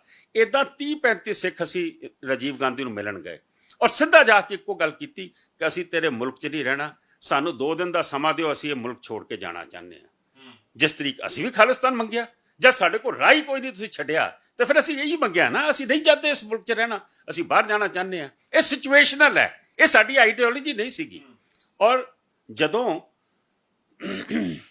राजीव गांधी उठ के खड़ा हो गया, कहता इस वक्त के बाद कोई तशद्दुद नहीं होगा और जिन लोगों ने ये कत्लेआम किया वो सब अंदर जाएंगे, उनके मैं केस डालूंगा। लेकिन उस तो 3 दिन बाद वो अमर जवान ज्योति ते जाके लैक्चर करता है कि जब बड़ा पेड़ गिरता धरती हिलती है। इन्हां दे ज़हन दे विच बदमाशी सी, ਸਿੱਖਾਂ ਦੇ ਖਿਲਾਫ ਨਫ਼ਰਤ ਸੀ। ਤੁਸੀਂ ਤਾਂ ਨੇੜਿਓਂ ਜਾਣਦੇ ਸੀ, ਤੁਸੀਂ ਤਾਂ, ਤੁਹਾਡੇ ਤਾਂ ਪਰਿਵਾਰ ਦੀ ਸਾਂਝ ਸੀ, ਇੰਦਰਾ ਗਾਂਧੀ ਦੇ ਘਰ ਆਣਾ ਜਾਣਾ ਸੀ। ਰਾਜੀਵ ਗਾਂਧੀ ਨਾਲ ਵੀ ਜ਼ਾਹਿਰ ਜੀ ਗੱਲ ਹੈ ਤੁਹਾਡੀ ਨੇੜਤਾ ਹੋਣੀ। ਨਾ, ਰਾਜੀਵ ਗਾਂਧੀ ਨਾਲ ਕੋਈ ਨੇੜਤਾ ਨਹੀਂ ਸੀ, ਲੇਕਿਨ ਰਾਜੀਵ ਗਾਂਧੀ ਨੂੰ ਜਿਹੜੀ ਲੌਬੀ ਨੇ ਘੇਰਿਆ ਸੀ, ਉਸ ਲੌਬੀ ਨੇ ਇਹ ਆਖਿਆ ਸੀ ਕਿ ਤੇਰੀ ਮਾਂ ਮਾਰਦੀ ਸਿੱਖੋਂ ਕੀ, ਇनको ਸਬਕ ਸਿਖਾਉਣਾ ਜ਼ਰੂਰੀ ਹੈ। ਔਰ ਉਹ ਸਬਕ ਸਿਖਾਉਣ ਦੇ ਵਿੱਚ ਮੁਲਕ ਦਾ ਨੁਕਸਾਨ ਹੋਇਆ। ਇੰਦਰਾ ਗਾਂਧੀ ਨੇ ਸਭ ਤੋਂ ਵੱਡੀ ਸਮਝਦੇ ਹੋ ਰਾਜੀਵ ਗਾਂਧੀ ਪਰਸਨਲੀ ਗਲਤ ਨਹੀਂ ਸੀ? ਨਹੀਂ, 100% ਗਲਤ ਸੀ। ਕਿਉਂ ਪਰਸਨਲੀ ਗਲਤ ਨਹੀਂ ਸੀਗਾ? 100% ਗਲਤ ਸੀਗਾ। ਜੇ ਉਸਨੇ ਆਖਰ ਉਹ ਮੁਲਕ ਦਾ ਪ੍ਰਧਾਨ ਮੰਤਰੀ ਅੱਧੀ ਰਾਤੀ ਗਿਆਨੀ ਜ਼ੈਲ ਸਿੰਘ ਨੇ ਸਹੁੰ ਚੁਕਾਤੀ, ਜਿਹਨੂੰ ਚੁਕਾਣੀ ਨਹੀਂ ਚਾਹੀਦੀ ਸੀਗੀ। ਗਿਆਨੀ ਜੀ ਅਗਰ ਸਹੁੰ ਨਾ ਚੁਕਾਦੇ ਤੇ ਸ਼ਾਇਦ ਇਹ ਕਤਲੇਆਮ ਨਾ ਹੁੰਦਾ। ਉੱਥੋਂ ਦੀ ਸਹੁੰ ਚੁੱਕਦਾ ਗਿਆ, ਉਸੇ ਦਿਨ ਰਾਤੀ, ਉਸੇ ਦਿਨ ਕਤਲੇਆਮ ਸ਼ੁਰੂ ਹੋ ਗਿਆ। ਮੈਂ ਸਮਝਦਾ ਜੇ ਗਿਆਨੀ ਜੀ ਦੀ ਗੱਡੀ ਨੂੰ ਵੱਟੇ ਪੈ ਗਏ ਜਦੋਂ ਗਿਆਨੀ ਜੀ ਪਹੁੰਚਦੇ ਨੇ ਉੱਥੇ, ਤੇ ਉਹਨਾਂ ਨੂੰ ਕੀ ਲੋੜ ਸੀ ਸਹੁੰ ਚੁਕਾਉਣ ਦੀ? ਕਹਿ ਦਿੰਦੇ ਮੈਂ 2 ਦਿਨ ਮੈਂ ਦੇਖਦਾ ਵਾਂ, ਕਿਉਂਕਿ ਸਾਰੇ ਨਾਂ ਪ੍ਰਣਬ ਮੁਖਰਜੀ ਦਾ ਪੇਸ਼ ਕਰਦੇ ਪਏ ਸੀਗੇ। ਲੇਕਿਨ ਗਿਆਨੀ ਜੀ ਨੇ ਕਿਉਂ ਚੁਕਾਤੀ ਸਹੁੰ ਰਾਜੀਵ ਗਾਂਧੀ ਨੂੰ? ਨਾ ਚੁਕਾਉਂਦੇ ਨਾ, ਕਹਿੰਦੇ ਹਲੇ ਹਾਲਾਤ ਠੀਕ ਨਹੀਂ ਹੈਗੇ, ਮੁਲਕ ਦੇ ਹਾਲਾਤ ਠੀਕ ਹੋ ਜਾਣ। ਇਹ ਹਾਲਾਤ ਹੋ ਗਏ ਸੀਗੇ ਕਿ ਗਿਆਨੀ ਜੀ ਦਾ ਫੋਨ ਕਿਸੇ ਨੇ ਨਹੀਂ ਚੁੱਕਿਆ। ਉਹ ਫੋਨ ਕਰਦੇ ਰਹੇ ਕਿ ਐਡਾ ਵੱਡਾ ਕਤਲੇਆਮ ਹੋ ਰਿਹਾ, ਪ੍ਰਾਈਮ ਮਿਨਿਸਟਰ ਫੋਨ ਹੀ ਨਹੀਂ ਅਟੈਂਡ ਕੀਤਾ ਜਦੋਂ ਨੇ ਅੱਧੀ ਰਾਤ ਸਹੁੰ ਚੁੱਕਣ ਤੋਂ ਬਾਅਦ। ਮੈਂ ਸਮਝਦਾ ਵਾਂ ਕਿ ਤੁਹਾਡੇ ਪਰਿਵਾਰ ਦੀ ਨੇੜਤਾ ਕਿੰਨੀ ਸੀ ਇੰਦਰਾ ਗਾਂਧੀ ਪਰਿਵਾਰ ਦੇ ਨਾਲ, ਇੰਦਰਾ ਗਾਂਧੀ ਦੇ ਨਾਲ? ਇੱਕ ਗੱਲ ਇਹ ਸਮਝ ਲਓ, ਸਾਡੀ ਨੇੜਤਾ ਪੰਡਤ ਨਹਿਰੂ, ਲਾਲ ਬਹਾਦਰ ਸ਼ਾਸਤਰੀ, ਇੰਦਰਾ ਗਾਂਧੀ 1981 ਤੱਕ, ਜਦੋਂ ਮੇਰੇ ਪਿਤਾ ਨੂੰ ਗੋਲੀ ਲੱਗੀ, ਉਸ ਤੋਂ ਪਹਿਲੇ ਤਾਂ ਸਾਡਾ ਕੋਈ ਝਗੜਾ ਨਹੀਂ ਸੀ। ਉਸ ਤੋਂ ਪਹਿਲੇ ਤਾਂ ਅਸੀਂ ਕਿੱਡੇ ਮਸਲੇ ਹੱਲ ਕਰਾਏ ਸਰਕਾਰਾਂ ਤੋਂ। ਅਸੀਂ ਅਕਾਲੀ ਦਲ ਲੰਗਰ ਮਰਵਾਇਆ ਨਹੀਂ। ਹੁਣ ਤੁਸੀਂ ਪੁੱਛਦੇ ਹੋ ਨੇੜਤਾ ਦੀ ਗੱਲ, ਨੇੜਤਾ ਮੈਂ ਤੁਹਾਨੂੰ ਦੱਸਦਾ ਕਿ ਕੌਮ ਕਿੰਨੇ ਮਰਵਾਈ ਹੈ। 1975 ਦੇ ਵਿੱਚ ਜਦੋਂ ਐਮਰਜੈਂਸੀ ਲੱਗਣ ਤੋਂ ਪਹਿਲੇ ਹਾਲਾਤ, ਜੇ ਤੁਹਾਨੂੰ ਨਹੀਂ ਪਤਾ ਤੇ ਅੱਜ ਮੈਂ ਤੁਹਾਨੂੰ ਦੱਸਦਾ। ਇੰਦਰਾ ਗਾਂਧੀ ਦੇ ਖਿਲਾਫ ਜੱਜਮੈਂਟ ਆਉਂਦੀ ਹੈ ਰਾਜ ਨੈਣ ਦੇ ਕੇਸ ਵਿੱਚ ਇਲਾਹਾਬਾਦ ਹਾਈ ਕੋਰਟ ਤੋਂ, ਕਿ ਬਈ ਇੰਦਰਾ ਗਾਂਧੀ ਜਿਹੜੀ ਹੈ ਉਹਨੇ ਇਲੈਕਸ਼ਨ 'ਚ ਸਰਕਾਰੀ ਮਸ਼ੀਨਰੀ ਯੂਜ਼ ਕੀਤੀ ਹੈ ਔਰ ਉਸ ਨੂੰ ਅਸਤੀਫਾ ਦੇਣਾ ਚਾਹੀਦਾ। ਇੰਦਰਾ ਗਾਂਧੀ ਜਥੇਦਾਰ ਜੀ ਨੂੰ ਬੁਲਾਉਂਦੀ ਹੈ ਔਰ ਉਹਨਾਂ ਨੂੰ ਆਖਦੀ ਹੈ ਕਿ ਅਕਾਲੀ ਦਲ ਮੇਰੀ ਸਪੋਰਟ ਕਰੇ। ਕੀ ਸਪੋਰਟ ਮੰਗਦੀ ਹੈ? ਕਿ ਸਿਰਫ ਇੱਕ ਬਿਆਨ दे देवे कि इंदिरा गांधी को हाई कोर्ट के बाद सुप्रीम कोर्ट में जाना चाहिए। अगर सुप्रीम कोर्ट उसकी इलेक्शन नल एंड वॉइड करती है तो उसको वापस आ जाना चाहिए, उसको रिजाइन कर देना चाहिए। जहेदार जी कहते ये मेरी ताकत नहीं। टोड़ा साहब नाल गल हुंदी, टोड़ा साहब कहते मैं परसों दिल्ली आ रहा। टोड़ा साहब दिल्ली आते हैं, टोड़ा साहब की मीटिंग इंदिरा गांधी नाल हुंदी है। हुण ये गल्लां बड़ियां इंपॉर्टेंट ने जिहड़ियां मैं अज दस्सण लगा। मैं शायद एक बारी पहले किते लिखियां ने। इंदिरा गांधी आखदी है 1972 ਦੇ ਵਿੱਚ ਨਾ ਆਲ ਵਰਲਡ ਸਿੱਖ ਕਨਵੈਨਸ਼ਨ ਬੁਲਾਈ ਸੀ, ਜਿਹਦੇ ਸਿੱਖਾਂ ਦੇ ਵੱਡੇ ਮਸਲੇ ਹੋਏ ਸੀ। ਇੱਕ ਦੀ ਆਰਕਾਈਵਸ 'ਚ ਚੈੱਕ ਕਰਨਾ। ਉਹਦੇ ਵਿੱਚ ਇਨਕਮ ਟੈਕਸ ਔਰ ਸੀਲਿੰਗ ਗੁਰਦੁਆਰਿਆਂ ਤੇ ਲੱਗ ਗਈ ਸੀ। ਐਸਜੀਪੀਸੀ ਕਿਉਂਕਿ ਹਿਮਾਚਲ ਔਰ ਹਰਿਆਣਾ ਕੱਟਿਆ ਗਿਆ ਸੀਗਾ, ਯੂਨੀਫਾਈਡ ਐਸਜੀਪੀਸੀ ਨਹੀਂ ਸੀ, ਸਿਰਫ ਉਹ ਕਹਿੰਦੇ ਸੀਗੇ ਕਿ ਭਈ ਅਕਾਲੀ ਸਾਡੀ ਐਸਜੀਪੀਸੀ ਅਲੱਗ-ਅਲੱਗ ਨਾ ਕਰ ਦੇਵੇ। ਪਾਣੀ ਦੇ ਮਸਲੇ, ਸਤਲੁਜ ਯਮੁਨਾ ਕਨਾਲ ਦਾ ਮਸਲਾ, ਰਾਜਸਥਾਨ ਫੀਡਰ ਦਾ ਮਸਲਾ, ਪੰਜਾਬੀ ਬੋਲਦੇ ਹਲਕੇ, ਚੰਡੀਗੜ੍ਹ, ਇਹ ਮੈਂ ਸਾਰੇ ਮਸਲੇ ਮੰਨ ਲਏ, ਇਹ ਸਾਰੇ ਤੁਹਾਨੂੰ ਦਿੱਤੇ। ਮੈਨੂੰ ਇੱਕ ਬਿਆਨ ਅਕਾਲੀ ਦਲ ਦੇ ਦੇਵੇ। ਟੋੜਾ ਸਾਹਿਬ ਨੇ ਮੀਟਿੰਗ ਕੀਤੀ, ਫਿਰ ਗੱਲ ਇੱਥੇ ਨਹੀਂ ਮੁੱਕੀ। इंदिरा गांधी ने आख्या कि मैं पॉलिटिकल फैसला कर लो, मैं पंजाब में कभी सरकार नहीं बनाऊंगी, मैं पंजाब का राज अकाली दल के पास रहे, पंजाब से बाहर मेरी सपोर्ट कर दे। हुण गोडियां भार होके लम्मी पै के इंदिरा गांधी मिन्नतां करदी पई। टोड़ा साहब मीटिंग चों बाहर आंदे, कल्ले टोड़ा साहब ते जहेदार साहब नहीं सीगे। अज उन्हां चों इक्को बंदा जींदा बैठा, डॉक्टर हरबीर सिंह, सार अवतार सिंह ऑटोपेंस, जथेदार हरबंस सिंह फ्रंटियर, जहेदार अवतार सिंह कोहली ਜਿਹੜੇ ਪ੍ਰਧਾਨ ਹੁੰਦੇ ਸੀ ਦਿੱਲੀ ਅਕਾਲੀ ਦਲ ਦੇ, ਬਾਹਰ ਆਂਦੇ ਨੇ। ਟੋੜਾ ਸਾਹਿਬ ਆਖਦੇ ਜਥੇਦਾਰ ਜੀ ਆਹ ਬਿਆਨ ਤਾਂ ਦਾਗ ਹੀ ਦੇਣਾ ਚਾਹੀਦਾ। ਜਹੇਦਾਰ ਜੀ ਬਿਆਨ ਦਿੰਦੇ। ਉਸ ਵੇਲੇ ਨਾ ਤੇ ਇਹ ਟੀਵੀ ਚੈਨਲ ਸੀਗੇ, ਉਦੋਂ ਇੱਕ ਦੂਰਦਰਸ਼ਨ ਤੇ ਇੱਕ ਆਲ ਇੰਡੀਆ ਰੇਡੀਓ, ਸਾਰੇ ਪਾਸੇ ਜਹੇਦਾਰ ਜੀ ਦਾ ਬਿਆਨ ਚੱਲਦਾ कि अकाली दल ने इंदिरा गांधी की हमायत करी कि उसको सुप्रीम कोर्ट में जाना चाहिए और वहां पे अपना फैसला लेना चाहिए। अगर सुप्रीम कोर्ट उसकी इलेक्शन को नल एंड वॉइड करता, उसको इस्तीफा देना चाहिए। हुण सरदार साहब ये हिस्ट्री पूछी जाएगी, बादल साहब तो कभी उन्हें मुख्यमंत्रीशिप भी देती। बादल साहब एमरजेंसी मीटिंग बुलाते ਅੰਮ੍ਰਿਤਸਰ, और उस मीटिंग ਦੇ ਵਿੱਚ ਜਥੇਦਾਰ ਸੰਤੋਖ ਸਿੰਘ ਨੂੰ 1975 ਚ 6 ਸਾਲ ਲਈ ਅਕਾਲੀ ਦਲ ਚੋਂ ਕੱਢਣ ਦਾ ਰੈਜ਼ੋਲੂਸ਼ਨ ਪਾਉਂਦੇ ਆ। ਟੋੜਾ ਸਾਹਿਬ ਜਿਹੜੇ ਦਿੱਲੀ ਮੀਟਿੰਗ ਕਰਕੇ ਗਏ, ਸੈਕੰਡ ਕਰਦੇ ਉਸ ਰੈਜ਼ੋਲੂਸ਼ਨ ਨੂੰ। ਤੁਸੀਂ ਆਰਕਾਈਵਸ ਜਾਣਾ, ਸੁਰਜੀਤ ਸਿੰਘ ਬਰਨਾਲਾ ਨੇ ਅੰਮ੍ਰਿਤਸਰ ਪ੍ਰੈਸ ਨੂੰ ਐਡਰੈਸ ਕੀਤਾ ਕਿ ਅਸੀਂ 6 ਸਾਲ ਲਈ ਜਥੇਦਾਰ ਸੰਤੋਖ ਸਿੰਘ ਨੂੰ ਬਾਹਰ ਕੱਢ ਦਿੱਤਾ। ਤੁਸੀਂ ਆਖਦੇ ਹੋ ਕਿ ਸਾਡੇ ਰਿਲੇਸ਼ਨ ਚੋਂ ਨਿਕਲਦਾ ਕੀ ਪਿਆ? ਕੋਤਵਾਲੀ ਸਕੂਲ, ਕਾਲਜ, ਪੰਜਾਬ ਜਿੱਥੇ ਸਾਡਾ ਕੋਈ ਲੈਣ ਦੇਣ ਨਹੀਂ, ਸਾਰੇ ਮਸਲੇ ਹੱਲ ਕਰਾਤੇ ਤੁਹਾਡੇ। ਅੱਜ ਤੁਸੀਂ 50,000 ਮੁੰਡਾ ਮਰਵਾ ਲਿਆ, ਅੱਜ ਤੁਸੀਂ ਦਰਬਾਰ ਸਾਹਿਬ ਢਵਾ ਲਿਆ, ਅੱਜ ਤੁਸੀਂ 84 ਦਿੱਲੀ ਦੇ ਵਿੱਚ ਪੰਜਾਬੋਂ ਬਾਹਰ ਕਰਾ ਕੇ 12,000 ਸਿੱਖ ਮਰਵਾ ਲਿਆ। ਤੁਸੀਂ ਇਹ ਮਸਲੇ ਲੈ ਸਕੇ? ਪਾਣੀ ਮਿਲਿਆ ਤੁਹਾਨੂੰ? ਚੰਡੀਗੜ੍ਹ ਮਿਲਿਆ? ਪੰਜਾਬੀ ਬੋਲਦੇ ਹਲਕੇ ਮਿਲੇ ਤੁਹਾਨੂੰ? ਤੁਹਾਡੇ ਕੋਲ ਜਿਹੜੇ ਵੀ ਮਸਲੇ ਤੁਸੀਂ ਲੈ ਕੇ ਗਏ ਸੀਗੇ। ਪ੍ਰਕਾਸ਼ ਸਿੰਘ ਬਾਦਲ ਫਿਰ ਉਸ ਮੀਟਿੰਗ 'ਚ ਸ਼ਾਮਲ ਕਿਉਂ ਨਹੀਂ ਹੁੰਦੇ? ਇੰਦਰਾ ਗਾਂਧੀ ਦੇ ਨਾਲ ਜਿਹੜੀ ਮੀਟਿੰਗ, ਉਹ ਤਾਂ ਦਿੱਲੀ ਹੈ ਨਹੀਂ ਸੀਗੇ। ਪ੍ਰਕਾਸ਼ ਸਿੰਘ, ਹੁਣ ਤੁਹਾਡਾ ਸਵਾਲ ਇਹ ਬਣਦਾ ਕਿ ਪ੍ਰਕਾਸ਼ ਸਿੰਘ ਬਾਦਲ ਨੇ ਸੰਤੋਖ ਸਿੰਘ ਨੂੰ ਕਿਉਂ ਕੱਢਿਆ? ਸਵਾਲ ਇਹ ਸੀ, ਪ੍ਰਕਾਸ਼ ਸਿੰਘ ਬਾਦਲ ਨੂੰ ਇਹ ਲੱਗਿਆ ਕਿ ਟੋੜਾ ਸਾਹਿਬ ਬੜੇ ਸ਼ਾਤਰ ਨੇ, ਇਹ ਚੀਫ ਮਿਨਿਸਟਰੀ ਲੈ ਜਾਣਗੇ ਸਮਝੌਤੇ ਦੀ, ਮੈਂ ਇਹਨੂੰ ਚੀਫ ਮਿਨਿਸਟਰ ਨਹੀਂ ਬਣਨ ਦੇਣਾ, ਮੈਂ ਇਹ ਗੱਲ ਨੂੰ ਟਾਰਪੀਡੋ ਕਰਨਾ। ਮੈਂ ਤਾਂ ਅੱਛਾ, ਮੈਨੂੰ ਇੱਕ ਗੱਲ ਦੱਸੋ, ਪੁੱਛੋ ਨਾ ਵੱਡੇ ਵਿਦਵਾਨਾਂ ਤੋਂ। ਐਮਰਜੈਂਸੀ ਲੱਗ ਗਈ, ਸਾਰੇ ਜਨਸੰਘ ਦੇ ਲੀਡਰ ਜਿਹੜੇ ਉਹ ਉਸ ਵੇਲੇ ਬਹੁਤ ਵੱਡੇ ਬਿਹਾਰ ਦੇ ਲੀਡਰ ਸੀ ਜਿਨ੍ਹਾਂ ਨੇ ਸ਼ੁਰੂ ਕੀਤਾ ਸੀ, ਜੈ ਪ੍ਰਕਾਸ਼ ਨਾਰਾਇਣ, ਸਾਰੇ ਅੰਦਰ ਚਲੇ ਗਏ। ਅਕਾਲੀ ਦਲ ਅੰਦਰ ਨਹੀਂ ਗਿਆ, ਇੱਕ ਬੰਦਾ ਫੜਿਆ ਨਹੀਂ ਗਿਆ। ਉਹ ਮਿੰਨਤਾਂ ਕਰਦੀ ਪਈ ਕਿ ਮੇਰੇ ਤੋਂ ਸਭ ਕੁਝ ਲੈ ਲਓ। ਤੁਸੀਂ ਆਪ ਮੋਰਚਾ ਲਾਇਆ ਉੱਥੋਂ ਅਰਦਾਸ ਕਰਕੇ। ਮੈਂ ਸਮਝਦਾ ਕਿ ਤੁਸੀਂ ਕੁੜਿੱਤਨ ਆਪ ਪੈਦਾ ਕੀਤੀ, ਤੁਸੀਂ ਕੌਮ ਨੂੰ ਮਰਵਾਉਣ ਵਾਲੇ ਪਾਸੇ ਆਪ ਭੇਜਿਆ। ਜਿਹੜੀਆਂ ਗੱਲਾਂ, ਕੌਮ ਦਾ ਇਹੀ ਕੰਮ ਹੈ ਕਿ ਅਸੀਂ ਡੰਡੇ ਖਾਈਏ, ਮੁੰਡੇ ਮਰਵਾਈਏ। ਜੇ ਟੇਬਲ ਤੇ ਨੈਗੋਸੀਏਸ਼ਨ ਤੇ ਤੁਹਾਨੂੰ ਸਭ ਕੁਝ ਮਿਲਦਾ, ਤੁਸੀਂ ਅੱਜ ਲੈ ਲਿਆ? ਮੇਰਾ ਇਹ ਸਵਾਲ ਹੈ, ਇਹ ਮੇਰੇ ਨਾਲ ਕੋਈ ਸਹਿਮਤ ਹੋਵੇ ਨਾ ਹੋਵੇ, ਜੋ ਚੀਜ਼ ਤੁਹਾਨੂੰ ਟੇਬਲ ਤੇ ਉਹ ਮਿਲਦੀ ਪਈ ਸੀ, ਤੁਸੀਂ ਉਹ ਸਾਰੀਆਂ ਚੀਜ਼ਾਂ ਠੁਕਰਾਈਆਂ ਔਰ ਉਹਦੇ ਬਾਅਦ ਦਰਬਾਰ ਸਾਹਿਬ ਢਵਾਇਆ, ਤੁਸੀਂ ਅਕਾਲ ਤਖਤ ਸਾਹਿਬ ਢਵਾਇਆ, ਤੁਸੀਂ ਪੰਜਾਬੋਂ ਬਾਹਰ ਕਤਲੇਆਮ ਕਰਾਇਆ, ਲੇਕਿਨ ਅੱਜ ਵੀ ਤੁਸੀਂ ਨਹੀਂ ਲੈ ਸਕੇ। ਤੁਹਾਡਾ ਕੰਮ ਹੀ ਇਹ ਰਿਹਾ ਕਿ ਤੁਸੀਂ ਸਾਹਿਬ, ਮੈਂ ਇੱਥੇ ਟੋਕਣਾ ਚਾਹੁੰਦਾ, ਮੇਰਾ ਸਵਾਲ ਤੁਹਾਨੂੰ ਸੀ ਕਿ ਤੁਹਾਡੀ ਪਰਿਵਾਰ ਦੀ ਨੇੜਤਾ ਸੀ, ਜਥੇਦਾਰ ਸੰਤੋਖ ਸਿੰਘ ਦੀ ਜੇ ਨੇੜਤਾ ਸੀ ਤਾਂ 78 ਦੇ ਵਿੱਚ ਕਾਂਡ ਹੁੰਦਾ ਹੈ, ਨਿਰੰਕਾਰੀ ਕਾਂਡ ਹੁੰਦਾ ਹੈ, ਬਹੁਤ ਸਾਰੇ ਹੋਰ ਇਸ਼ੂਜ਼ ਉਦੋਂ ਚੱਲ ਰਹੇ ਸੀ, ਤਾਂ ਉਹਨਾਂ ਨੇ ਫਿਰ ਪਰਸਨਲੀ ਬਹਿ ਕੇ ਸੋਲਵ ਕਿਉਂ ਨਹੀਂ ਕੀਤੇ ਇੰਦਰਾ ਗਾਂਧੀ ਨਾਲ? ਇੰਦਰਾ ਗਾਂਧੀ ਦਾ ਰਾਜ ਹੀ ਨਹੀਂ ਸੀ। 78 ਦੇ ਵਿੱਚ ਮੁਰਾਰਜੀ ਦੇਸਾਈ ਦੀ ਸਰਕਾਰ, ਬਾਅਦ ਤਾਂ ਫਿਰ 80 ਜਾ ਕੇ ਸਰਕਾਰ ਬਣ ਜਾਂਦੀ ਹੈ। ਇੱਕ ਮਿੰਟ 78 ਦੇ ਵਿੱਚ ਮੁਰਾਰਜੀ ਦੇਸਾਈ ਦਾ ਰਾਜ ਹੈ, ਪੰਜਾਬ ਦੇ ਵਿੱਚ ਬਾਦਲ ਸਾਹਿਬ ਦਾ ਰਾਜ ਹੈ। ਤੁਸੀਂ ਇਹ ਦੇਖੋ, ਗਿਆਨੀ ਜ਼ੈਲ ਸਿੰਘ ਉਸ ਤੋਂ ਪਹਿਲੇ ਚੀਫ ਮਿਨਿਸਟਰ ਹੈ। ਗਿਆਨੀ ਜ਼ੈਲ ਸਿੰਘ ਨਿਰੰਕਾਰੀਆਂ ਨੂੰ ਪਰਮਿਸ਼ਨ ਨਹੀਂ ਦਿੰਦਾ ਅੰਮ੍ਰਿਤਸਰ ਸਮਾਗਮ ਕਰਨ ਦੀ, ਬਾਦਲ ਸਾਹਿਬ ਦਿੰਦੇ ਨੇ। ਔਰ 13 ਬੰਦੇ ਮਰਨ ਤੋਂ ਬਾਅਦ, ਸਿੰਘ ਸ਼ਹੀਦ ਹੋਣ ਤੋਂ ਬਾਅਦ, ਬਾਦਲ ਸਾਹਿਬ ਦੀ ਝੰਡੀ ਵਾਲੀ ਗੱਡੀ ਦਿੱਲੀ ਨਗਧਾਰੀ ਨੂੰ ਛੱਡ ਕੇ ਜਾਂਦੀ ਹੈ। ਇੰਦਰਾ ਗਾਂਧੀ ਤੇ 1980 ਚ ਆਈ ਹੈ ਔਰ 1980 ਚ ਆਈ ਹੈ, 81 ਜਥੇਦਾਰ ਸੰਤੋਖ ਸਿੰਘ ਨੂੰ ਗੋਲੀ ਲੱਗ ਜਾਂਦੀ ਹੈ। ਜਥੇਦਾਰ ਸੰਤੋਖ ਸਿੰਘ ਨੇ ਕਿਸੇ ਵੀ ਜਗ੍ਹਾ ਤੇ ਕੋਈ ਕੋਟਾ, ਪਰਮਿਟ, ਲਾਇਸੈਂਸ, ਕੋਈ ਹੋਟਲ ਦਾ ਪਲਾਟ, ਕੋਈ MLA ਜਾਂ ਅੱਜ 70 ਸਾਲਾਂ 'ਚ ਮਨਜੀਤ ਸਿੰਘ ਨੇ ਕੋਈ ਐਮਐਲਏ ਲਈ ਹੋਵੇ, ਕੋਈ ਰਾਜ ਸਭਾ ਲਈ ਹੋਵੇ, ਕੋਈ ਗਵਰਨਰੀ ਲਈ ਹੋਵੇ। ਤੁਸੀਂ ਤੇ ਆਪਣੀ ਧੀਆਂ ਦੇ, ਆਪਣੀ ਨੂੰਹਾਂ ਦਾ, ਆਪਣੇ ਪੁੱਤਰਾਂ ਵਾਸਤੇ ਵਜ਼ੀਰੀਆਂ ਮੰਗਦੇ ਰਹੇ। ਮੇਰਾ ਸਵਾਲ ਇਹ ਹੈ ਕਿ ਤੁਸੀਂ ਆਖਦੇ ਹੋ ਸਾਡੀ ਨੇੜਤਾ ਸੀ, ਹਾਂ 81 ਤੋਂ ਪਹਿਲੇ ਸੀ, ਕੌਮ ਵਾਸਤੇ ਕੰਮ ਲਏ ਨੇ। ਸਾਡਾ ਤਾਂ ਕੋਈ ਪੰਗਾ ਹੀ ਨਹੀਂ ਸੀ 81 ਤੱਕ। ਇੰਦਰਾ ਗਾਂਧੀ ਦਾ ਕੀ ਪੰਗਾ ਸੀ ਸਾਡਾ ਪੰਗਾ ਤੇ 84 'ਚ ਪੈਂਦਾ ਜਾ ਕੇ, ਜਹਦਾਰ ਜੀ ਦੀ ਡੈਥ ਤੋਂ ਬਾਅਦ। ਮੈਂ ਇਹ ਸਮਝਦਾ ਵਾਂ, ਹੁਣ ਤੁਸੀਂ ਮੈਨੂੰ ਕਹਿੰਦੇ ਹੋ ਕਿ ਤੁਸੀਂ ਐਗਰੈਸ਼ਨ 'ਚ ਆ ਜਾਂਦੇ ਹੋ। ਇਹ ਦਰਦ ਹੈ ਮੇਰੇ ਅੰਦਰ ਕਿ ਮੈਨੂੰ ਪਤਾ ਕਿ ਅਸੀਂ ਕੌਮ ਨੂੰ ਮੌਤ ਦੇ ਮੂੰਹ ਦੇ ਵਿੱਚ ਆਪ ਝੋਕਿਆ।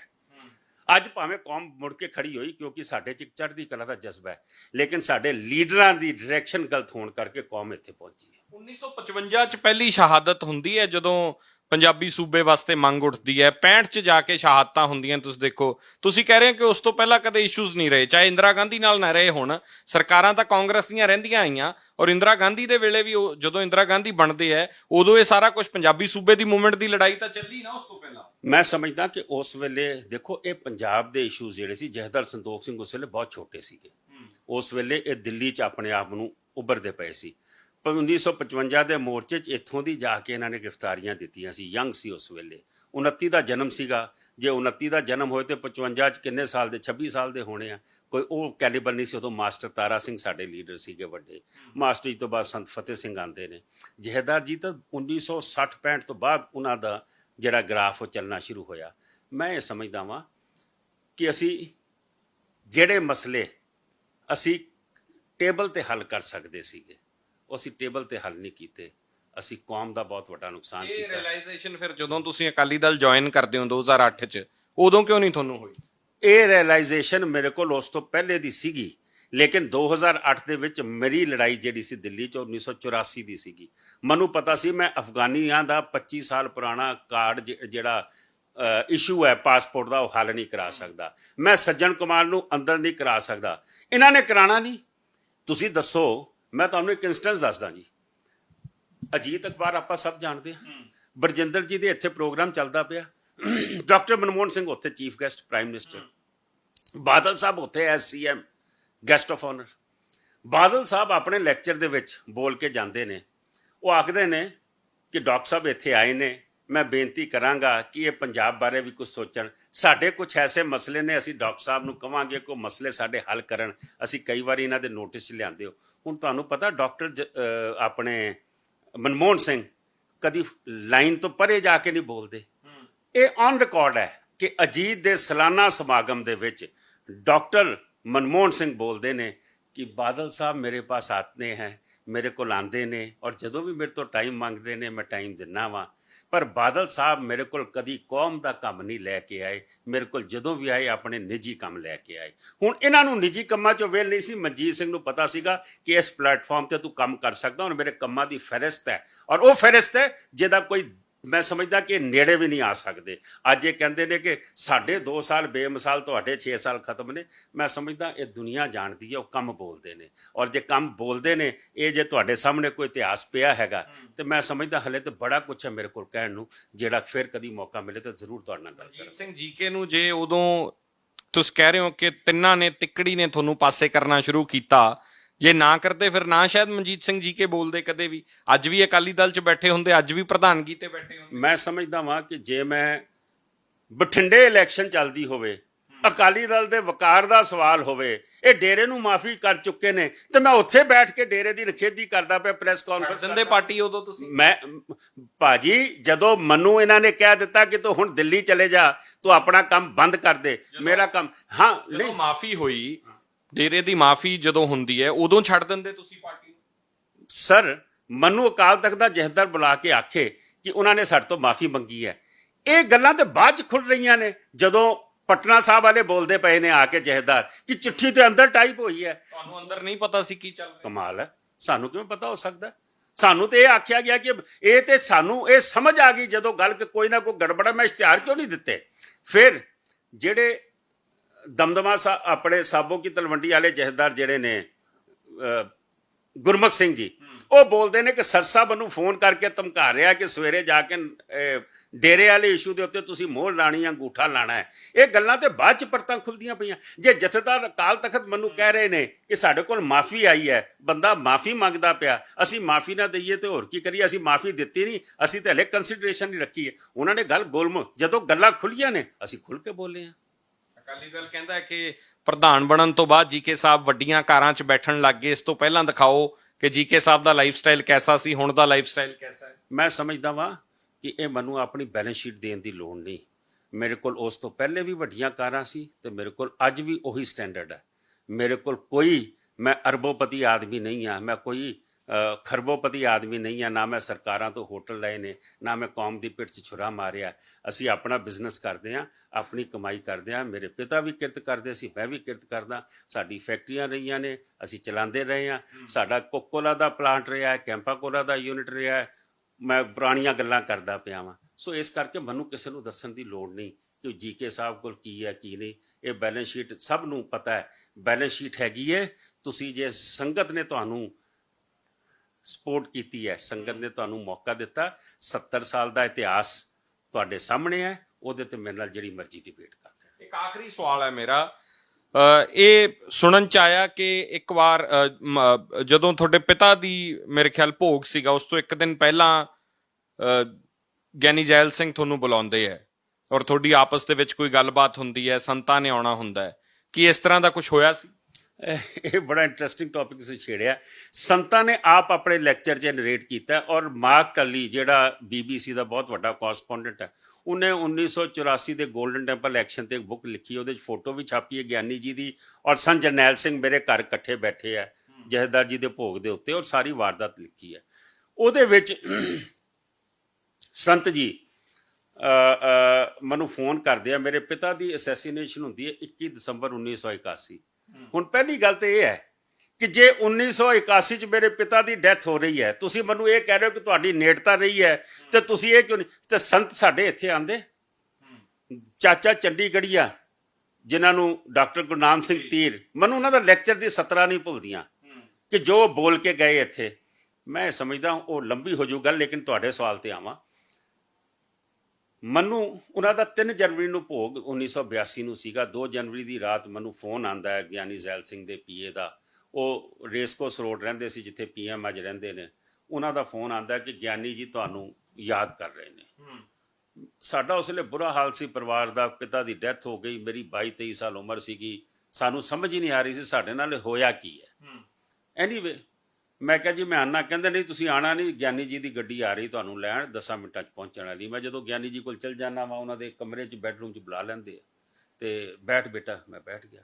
ਮੈਨੂੰ ਕਹਿੰਦੇ ਕੱਲ ਸੰਤ ਜਰਨੈਲ ਸਿੰਘ ਪਿੰਡਰਾਂ ਵਾਲੇ ਦਾ ਫੋਨ ਆਇਆ, ਮਤਲਬ ਤੁਹਾਡੇ ਭੋਗ ਤੇ ਆ ਰਹੇ ਜਥੇਦਾਰ ਜੀ ਦੇ। ਮੈਂ ਕਿਹਾ ਹਾਂਜੀ ਆ ਰਹੇ ਨੇ। ਕਹਿੰਦਾ ਮਨਜੀਤ ਉਹਨਾਂ ਨੂੰ ਰੋਕਣਾ ਪਏਗਾ, ਗਿਆਨੀ ਜੀ ਕਹਿੰਦੇ ਮੈਨੂੰ। ਮੈਂ ਗਿਆਨੀ ਜੀ ਦੀ ਸ਼ਕਲ ਦੇਖਣ ਲੱਗ ਗਿਆ। ਮੈਂ ਗਿਆਨੀ ਜੀ ਮੈਂ ਕਿੱਦਾਂ ਰੋਕ ਸਕਦਾ ਵਾਂ? ਉਹਨਾਂ ਦਾ ਫੋਨ ਆਇਆ ਕਿ ਮੈਂ ਅਰਦਾਸ ਵੀ ਕਰਾਂਗਾ ਔਰ ਟਕਸਾਲ ਵੱਲੋਂ ਦਸਤਾਰ ਵੀ ਤੁਹਾਨੂੰ ਦਿੱਤੀ ਜਾਏਗੀ। ਮੈਂ ਸਿਆਸਤ 'ਚ ਆਉਣਾ ਨਹੀਂ ਸੀ। ਸੰਤਾਂ ਨੇ ਉਦੋਂ ਐਲਾਨ ਕੀਤਾ ਖੁਦ ਭੋਗ ਦੇ ਉੱਤੇ ਕਿ ਪਰਿਵਾਰ ਵੱਲੋਂ ਮਨਜੀਤ ਸਿੰਘ ਹੋਏਗਾ। ਮੈਨੂੰ ਸਿਆਸਤ 'ਚ ਵੀ ਸੰਤ ਲੈ ਕੇ ਆਉਂਦੇ। ਐਨੀਵੇ ਮੈਂ ਕਿਹਾ ਗਿਆਨੀ ਜੀ ਮੈਂ ਕਿੱਦਾਂ ਮਨਾ ਕਰ ਸਕਦਾ? ਤੇ ਕਾਫੀ ਬੋਲਣ ਤੋਂ ਬਾਅਦ ਮੈਨੂੰ ਕਹਿੰਦੇ ਜੇ ਸੰਤ ਜੀ ਆ ਰਹੇ ਨੇ ਤੇ ਫਿਰ ਮੈਂ ਨਹੀਂ ਆਊਂਗਾ। ਮੈਂ ਉੱਠ ਕੇ ਖੜਾ ਹੋ ਗਿਆ। ਮੈਨੂੰ ਕਹਿੰਦੇ ਨਹੀਂ ਬਹਿ ਜਾ ਚੱਲਿਆ ਕਿੱਥੇ ਆ ਤੇ ਤੂੰ ਕੋਈ ਰਸਤਾ ਸੋਚ। ਮੈਂ ਕਿਹਾ ਗਿਆਨੀ ਜੀ ਮੈਂ ਰਸਤਾ ਸੋਚਾਂ? ਮੇਰੇ ਘਰ ਵਿਆਹ ਰੱਖਿਆ ਕਿ ਮੈਂ ਕਾਰਡ ਛਾਪੇ ਨੇ, ਮੈਂ ਕਿਸੇ ਨੂੰ ਨਹੀਂ ਇਨਵਾਈਟ ਕੀਤਾ। ਮੇਰੇ ਪਿਤਾ ਦੇ ਅਗਰ ਦੁਸ਼ਮਣ ਵੀ ਆ ਰਹੇ ਨੇ ਜਿਨ੍ਹਾਂ ਦਾ ਉਹਨਾਂ ਦਾ ਨਾਂ ਵੱਜਦਾ ਕਤਲ ਦੇ ਵਿੱਚ, ਉਹ ਵੀ ਆ ਰਹੇ ਨੇ ਤੇ they are welcome to come. ਮੈਂ ਨਾ ਇਨਵਾਈਟ ਕਰ ਰਿਹਾ ਨਾ ਮੈਂ ਕਿਸੇ ਨੂੰ ਰੋਕ ਰਿਹਾ। ਗਿਆਨੀ ਜੀ ਫੈਸਲਾ ਤੁਸੀਂ ਕਰੋ, ਤੁਸੀਂ ਆਣਾ ਕਿ ਨਹੀਂ ਆਣਾ। ਮੈਂ ਫਿਰ ਖਲੋ ਗਿਆ, ਫਿਰ ਬਿਠਾ ਲਿਆ ਮੈਨੂੰ। ਕਹਿੰਦਾ ਨਹੀਂ ਫਿਰ ਇੱਕ ਕੰਮ ਕਰ ਤੂੰ। ਮੈਂ ਕਿਹਾ ਦੱਸੋ ਜੀ। ਕਹਿੰਦੇ ਤੁਸੀਂ ਸਵੇਰੇ ਨਾ ਕੋਈ ਪੋਲੀਟੀਕਲ ਲੈਕਚਰ ਨਾ ਕਰਾਉਣਾ, ਸਿਰਫ ਅਖੰਡ ਪਾਠ ਦਾ ਭੋਗ ਪਵੇ, ਕੀਰਤਨ ਹੋਵੇ। ਮੈਂ ਕਿਹਾ ਜੀ ਪ੍ਰੋਗਰਾਮ ਹੀ ਇਹੀ ਹੈ। ਡਾਕਟਰ ਜਸਪਾਲ ਸਿੰਘ ਕੋਲ ਸਟੇਜ ਹੋਏਗੀ, ਜਿਹੜੇ ਵਾਈਸ ਚਾਂਸਲਰ ਰਹੇ ਨੇ ਉਹਨਾਂ ਕੋਲ ਸਟੇਜ ਹੋਏਗੀ, ਅਸੀਂ ਕੋਈ ਪੋਲੀਟੀਕਲ ਲੈਕਚਰ ਨਹੀਂ ਕਰਾਉਣਾ। ਗਿਆਨੀ ਜੀ ਨੇ ਆਖਿਆ ਠੀਕ ਹੈ ਫਿਰ ਮੈਂ ਆਉਣਾ ਵਾ। ਮੈਂ ਨਿਕਲਾ। ਪਰ ਇਹ ਗੱਲ ਗਿਆਨੀ ਜੀ ਨੇ ਆਪਣੇ ਲੈਕਚਰ 'ਚ ਵੀ ਬੋਲੀ, ਸੌਰੀ ਭਿੰਡਰਾਂ ਵਾਲਿਆਂ ਨੇ ਆਪਣੇ ਲੈਕਚਰ 'ਚ ਵੀ ਬੋਲੀ। ਜਦੋਂ ਮੈਂ ਆਮੋ ਸਾਹਮਣੇ ਹੋਏ ਫਿਰ ਉਹ ਉਸ ਦਿਨ ਬਹੁਤ ਵਧੀਆ ਤਰੀਕੇ ਨਾਲ, ਜਦੋਂ ਮੈਂ ਮਹਾਰਾਜ ਦੀ ਤਾਬਿਆ ਬੈਠਾ ਸੀਗਾ, ਹਲੇ ਅੰਦਰ ਪਾਠ ਦਾ ਭੋਗ ਪੈ ਰਿਹਾ ਸੀ, ਬਾਹਰ ਦੀਵਾਨ ਪਾਰਕ ਸਾਡੇ ਘਰ ਦੇ ਅੱਗੇ, ਉੱਥੇ ਕੀਰਤਨ ਹੋਣਾ ਸੀਗਾ। ਜਦੋਂ ਸੰਤ ਜੀ ਪਹਿਲੇ ਆ ਜਾਂਦੇ ਨੇ, ਸੰਤ ਜੀ ਬਾਬਾ ਜੀ ਦੀ ਤਾਬਿਆ ਬਹਿ ਜਾਂਦੇ ਨੇ ਔਰ ਮੈਂ ਉਹਨਾਂ ਨੂੰ ਚੌਰ ਸਾਹਿਬ ਦੇ ਦਿੰਦਾ ਵਾਂ। ਉਹ ਚੌਰ ਕਰਨ ਲੱਗ ਜਾਂਦੇ ਨੇ। ਥੋੜੀ ਦੇਰ ਬਾਅਦ ਗਿਆਨੀ ਜੀ ਦੀ ਐਂਟਰੀ ਹੁੰਦੀ ਹੈ। ਜਿਵੇਂ ਗਿਆਨੀ ਜੀ ਆਉਂਦੇ ਤੇ ਜਦੋਂ ਤੁਸੀਂ ਮਹਾਰਾਜ ਦੇ ਮੱਥਾ ਟੇਕਣ ਲੱਗਦੇ ਤੇ ਜਿਹੜੇ ਵੀ ਗ੍ਰੰਥੀ ਸਾਹਿਬ ਭਾਈ ਸਾਹਿਬ ਬੈਠੇ ਹੁੰਦੇ ਅੱਖ ਰਲਦੀ ਹੈ। ਗਿਆਨੀ ਜੀ ਨੇ ਫਤਿਹ ਬੁਲਾਈ, ਸੰਤਾਂ ਨੇ ਮੂੰਹ ਪਰੇ ਕਰ ਲਿਆ, ਮੱਥਾ ਟੇਕ ਕੇ ਫਿਰ ਜਦੋਂ ਉੱਠਦੇ ਹੋ ਫਿਰ ਅੱਖ ਮਿਲਦੀ ਹੈ, ਫਿਰ ਉਹਨਾਂ ਨੇ ਫਤਿਹ ਬੁਲਾਈ, ਉਹਨਾਂ ਨੇ ਫਿਰ ਮੂੰਹ ਪਰੇ ਕਰ ਲਿਆ। ਮੈਂ ਤੁਹਾਨੂੰ ਫੋਟੋ ਵੀ ਉਹਦੀ ਦੇਵਾਂਗਾ ਹੁਣੇ। ਉਹਦੇ ਬਾਅਦ ਸੰਤ ਜੀ ਮਹਾਰਾਜ ਦੀ ਤਾਬਿਆ ਬੈਠੇ ਤੇ ਗਿਆਨੀ ਜੀ ਇਸ ਪਾਸੇ ਆ ਕੇ, ਮੈਂ ਬੈਠਾ ਵਾਂ, ਜੈਇੰਦਰ ਸਿੰਘ MLA ਸੀਗੇ, ਹੋਰ ਸੰਤ ਸੁਜਾਨ ਸਿੰਘ ਜਿਹੜੇ ਸੰਤਾਂ ਦੇ ਖਾਸ ਸੀਗੇ, ਔਰ ਉਹਨਾਂ ਨਾਲ ਗਿਆਨੀ ਜੀ ਆ ਕੇ ਬਹਿ ਜਾਂਦੇ। ਬਹਿਣ ਤੋਂ ਬਾਅਦ ਗਿਆਨੀ ਜੀ ਫਿਰ ਫਤਿਹ ਬੁਲਾਉਂਦੇ ਨੇ, ਸੰਤ ਮੂੰਹ ਦੂਜੇ ਪਾਸੇ ਕਰ ਲੈਂਦੇ ਨੇ। ਮੈਂ ਇਹ ਸਾਰੀ ਚੀਜ਼ ਦੇਖ ਰਿਹਾ ਸੀ ਕਿਉਂਕਿ ਮੈਨੂੰ ਇੱਕ ਰਾਤ ਪਹਿਲੇ ਗਿਆਨੀ ਜੀ ਨੇ ਬੁਲਾਇਆ ਸੀ, ਹੋਮ ਮਿਨਿਸਟਰ ਨੇ, ਕਿ ਸੰਤਾਂ ਨੂੰ ਮਨਾ ਕਰੋ, ਉਹਨਾਂ ਨੂੰ ਨਹੀਂ ਆਉਣਾ ਚਾਹੀਦਾ। ਇਹ ਸਭ ਕੁਝ ਹੋ ਜਾਂਦਾ ਜਦੋਂ ਭੋਗ ਪੈਂਦਾ ਹੈ, ਅਰਦਾਸ ਹੁੰਦੀ ਹੈ, ਸੰਤ ਜੀ ਖੁਦ ਅਰਦਾਸ ਕਰਦੇ ਆ। ਅਰਦਾਸ ਤੋਂ ਬਾਅਦ ਸੰਤ ਜੀ ਆਪ ਹੀ ਵਾਕ ਲੈਂਦੇ ਆ। ਜਦੋਂ ਵਾਕ ਲੈਂਦੇ ਨੇ, ਵਾਕ ਦੀ ਵਿਆਖਿਆ ਸ਼ੁਰੂ ਕਰ ਦਿੰਦੇ ਆ। ਉਹ ਵਾਕ ਦੀ ਵਿਆਖਿਆ ਕਰਦੇ ਕਰਦੇ ਉਹ ਸਿੱਧਾ ਗਿਆਨੀ ਜੀ ਦਾ ਉਹ ਹਾਲ ਕਰ ਦਿੰਦੇ ਨੇ ਜਿਹੜਾ ਮੈਂ ਕੰਨਾਂ ਨੂੰ ਹੱਥ ਲਾਣਾ, ਮੈਂ ਵੀ ਪਸੀਨੋ ਪਸੀਨ ਹੋ ਗਿਆ ਕਿ ਕੀਤਾ ਕੀ। ਜਨਵਰੀ ਦਾ ਮਹੀਨਾ, ਠੰਡ ਦੇ ਵਿੱਚ ਮੈਨੂੰ ਤਰੇੜੀਆਂ ਆ ਗਈਆਂ। ਸੰਤ ਵਿਆਖਿਆ ਕਰਦੇ ਕਰਦੇ ਬੋਲਦੇ ਨੇ, ਉਹ ਆਖਦੇ ਹੈ ਕਿ ਪਿੰਡ 'ਚ ਚੱਲ ਜਾਓ ਨਾ, ਤੇ ਜੇ ਕਿਸੇ ਨੂੰ ਖੋਤੇ ਤੇ ਬਿਠਾਇਆ ਹੋਵੇ, ਗਲ 'ਚ ਛਿੱਤਰਾਂ ਦਾ ਹਾਰ ਪਾਇਆ ਹੋਵੇ, ਮੂੰਹ ਕਾਲਾ ਕੀਤਾ ਹੋਵੇ, ਤੇ ਇਹ ਹੁੰਦਾ ਕਿ ਇਹਨਾਂ ਨੇ ਬਹੁਤ ਹੀ ਘਟੀਆ ਤੇ ਘਿਨਾਉਣਾ ਕੰਮ ਕੀਤਾ, ਕਿਸੇ ਦੀ ਧੀ ਭੈਣ ਨਾਲ ਗਲਤ ਕੀਤਾ। ਮੈਨੂੰ ਨਹੀਂ ਸਮਝ ਆਉਂਦੀ ਕਿ ਇੱਥੇ ਦੇਸ਼ ਦੇ ਵੱਡੇ ਵੱਡੇ ਲੀਡਰ ਸਾਹਿਬਾਨ ਬੈਠੇ ਨੇ ਜਿਹੜੇ ਆਪੇ ਹੀ ਆਪਣਾ ਮੂੰਹ ਕਾਲਾ ਕੀਤੀ ਬੈਠੇ ਨੇ, ਪਤਾ ਨਹੀਂ ਇਹਨਾਂ ਨੇ ਕੀ ਕੀ ਕੁਕਰਮ ਕੀਤੇ ਨੇ। ਮੈਂ ਨੀਵੀਂ ਪਾ ਲਈ, ਮੈਂ ਕਿਹਾ ਇਹ ਸੱਚੇ ਪਾਤਸ਼ਾਹ, ਇਹ ਸੰਤਾਂ ਨੇ ਤੇ ਲੈਕਚਰ ਨਹੀਂ ਦੇਣਾ ਸੀ, ਇਹਨਾਂ ਨੇ ਆਪਣਾ ਵਿਆਖਿਆ ਦੇ ਵਿੱਚ ਸਾਰਾ ਕੁਝ ਕਹਿਤਾ। ਔਰ ਗਿਆਨੀ ਜੀ ਜਿੱਦਾਂ ਦਾੜੀ ਰੰਗਦੇ ਸੀ, ਉਹਨਾਂ ਦਾ ਇੱਕ ਵੀ ਆਵਾਜ਼, ਇੱਕ ਕਟਾਕਸ਼ ਉਹਨਾਂ ਦੇ ਤਾਂ ਸੀਗਾ, ਇਹ ਉਹਨਾਂ ਦੇ ਸੀਗਾ। ਗਿਆਨੀ ਜੀ ਨੇ ਮੱਥਾ ਟੇਕਿਆ ਤੇ ਉੱਠ ਕੇ ਉੱਥੋਂ ਨਿਕਲ ਗਏ। ਲੇਕਿਨ ਮੈਂ ਉਹਦੇ ਬਾਅਦ ਇੱਕ ਕਿਸਮ ਦਾ ਹੱਕਾ ਬੱਕਾ ਜਿਹਾ ਰਹਿ ਗਿਆ ਕਿ ਮੈਂ ਤਾਂ ਹੁਣ ਗਿਆਨੀ ਜੀ ਲੈਕਚਰ ਨਹੀਂ ਕਰਾਇਆ, ਇਹ ਤੇ ਵਾਕ ਦੀ ਵਿਆਖਿਆ ਜੀ ਉਹਨਾਂ ਨੇ ਜੋ ਕਹਿਣਾ ਸੀ ਕਹਿਤਾ। ਲੇਕਿਨ ਇਹ ਹਿਸਟਰੀ ਹੈ, ਇਹ ਕਿਤਾਬ 'ਚ ਛਪੀ ਹੈ, ਇਹ ਕਿਸੇ ਹੋਰ ਦੀ ਅਖਬਾਰ 'ਚ ਨਹੀਂ, ਕਿਤਾਬ 'ਚ ਨਹੀਂ ਛਪੀ, ਮਾਰਕ ਟੱਲੀ ਦੀ ਕਿਤਾਬ 'ਚ ਛਪੀ ਹੈ। ਔਰ ਗਿਆਨੀ ਜੀ ਨੇ ਆਪਣੇ ਭਿੰਡਰਾਂ ਵਾਲਿਆਂ ਨੇ ਆਪਣੇ ਲੈਕਚਰ 'ਚ ਕਿਹਾ ਹੋਇਆ, YouTube ਤੇ ਮੈਂ ਸੁਣ ਰਿਹਾ ਸੀ ਕਿ ਸੰਤੋਖ ਸਿੰਘ ਦੇ ਪੁੱਤਰ ਨੂੰ ਮਨਾ ਕੀਤਾ ਗਿਆਨੀ ਨੇ ਕਿ ਬਈ ਜੇ ਭਿੰਡਰਾਣਾ ਆਊਗਾ ਤੇ ਮੈਂ ਨਹੀਂ ਆਊਂਗਾ। ਤਾਂ ਉਹਨੇ ਕਿਹਾ ਤੁਸੀਂ ਆਣਾ ਤੇ ਆਓ, ਨਹੀਂ ਆਣਾ ਤੇ ਨਾ ਆਓ, ਸੰਤ ਭਿੰਡਰਾਣਾ ਜ਼ਰੂਰ ਆਊਗਾ। ਇੰਦਰਾ ਗਾਂਧੀ ਨਹੀਂ ਸੀ ਆਈ? ਇੰਦਰਾ ਗਾਂਧੀ ਪਹਿਲੇ, ਉਸ ਤੋਂ ਪਹਿਲੇ ਜਿਸ ਦਿਨ ਪਾਠ ਰੱਖਿਆ ਸੀ ਉਦਣ ਆ ਗਈ ਸੀਗੀ, ਉਦਣ ਮੱਥਾ ਟੇਕ ਕੇ ਚਲੀ ਗਈ ਸੀਗੀ। ਰਾਜੀਵ ਗਾਂਧੀ ਸੰਸਕਾਰ ਤੇ ਆਇਆ ਸੀਗਾ।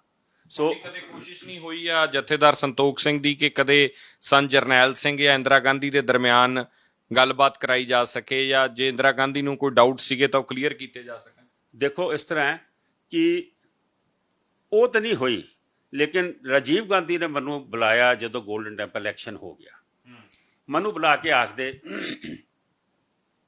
ਕਿ ਹਮੇ ਕੋਈ ਸਿੱਖ, ਬੂਟਾ ਸਿੰਘ ਲੈ ਕੇ ਗਏ ਮੈਨੂੰ। ਬੂਟਾ ਸਿੰਘ ਰਾਜੀਵ ਗਾਂਧੀ ਦੇ ਨਾਲ ਮੇਰਾ ਖਿਆਲ ਹੋਮ ਮਿਨਿਸਟਰ ਬਣੇ ਸੀ, ਕੀ ਬਣੇ ਸੀ, ਤੇ ਮੈਨੂੰ ਲੈ ਕੇ ਗਏ। ਬੂਟਾ ਸਿੰਘ ਨੂੰ ਜਹੇਦਾਰ ਜੀ ਨੇ ਪਹਿਲੀ ਵਾਰੀ MP ਬਣਾਇਆ ਸੀ 1962 ਦੇ ਵਿੱਚ, ਤੇ ਅਕਾਲੀਆਂ 'ਚੋਂ ਗਏ ਸੀ। ਤੇ ਉਹ ਕਹਿੰਦੇ ਕਿ ਹਮਨੇ ਜੋ ਦਰਬਾਰ ਸਾਹਿਬ जो टूटा है अकाल तख्त साहब, उसकी कार सेवा करानी है और हमें कोई पंथक परिवार नहीं मिल रहा जो उसकी कार सेवा। किसने क्या कार सेवा करानी? राजीव गांधी ने। पैसा सरकार लगाएगी, लेकिन हमें चेहरा चाहिए। जथेदार संतोख सिंह हमारे साथ परिवार के रहे हैं और मेहरबानी करके मनजीत सिंह आप आगे आए। मैं मना करता, मैं कह राजीव जी मैं अपनी कौम के साथ खड़ा हूं, जो हुआ है ये कोई से कभी माफ नहीं कर सकता। मैं आपको तजवीज़ दूंगा कि आप ऐसे ही अकाल तख्त जो है कौम के हवाले कर दें, सरकारी अकाल तख्त हमारे को मंजूर नहीं होगा। बूटा सिंह मनु घूरी जावे कि तू राजीव गांधी के अगे बैठा, प्रधानमंत्री है, एडा पावरफुल है, तू बोल की रहा है। मैं फिर राजीव नूं ये भी गल कही, मैं कहा राजीव एक बात समझ लो, हमारे सिखों में हम अपनी जान तक वार देते हैं, परवाह नहीं करते। आपने देख लिया आपकी माता की डेथ हुई है, कितना बड़ा कत्लेआम हुआ है, हम फिर भी डरे हैं, भागे हैं, इस मुल्क में बैठे हैं।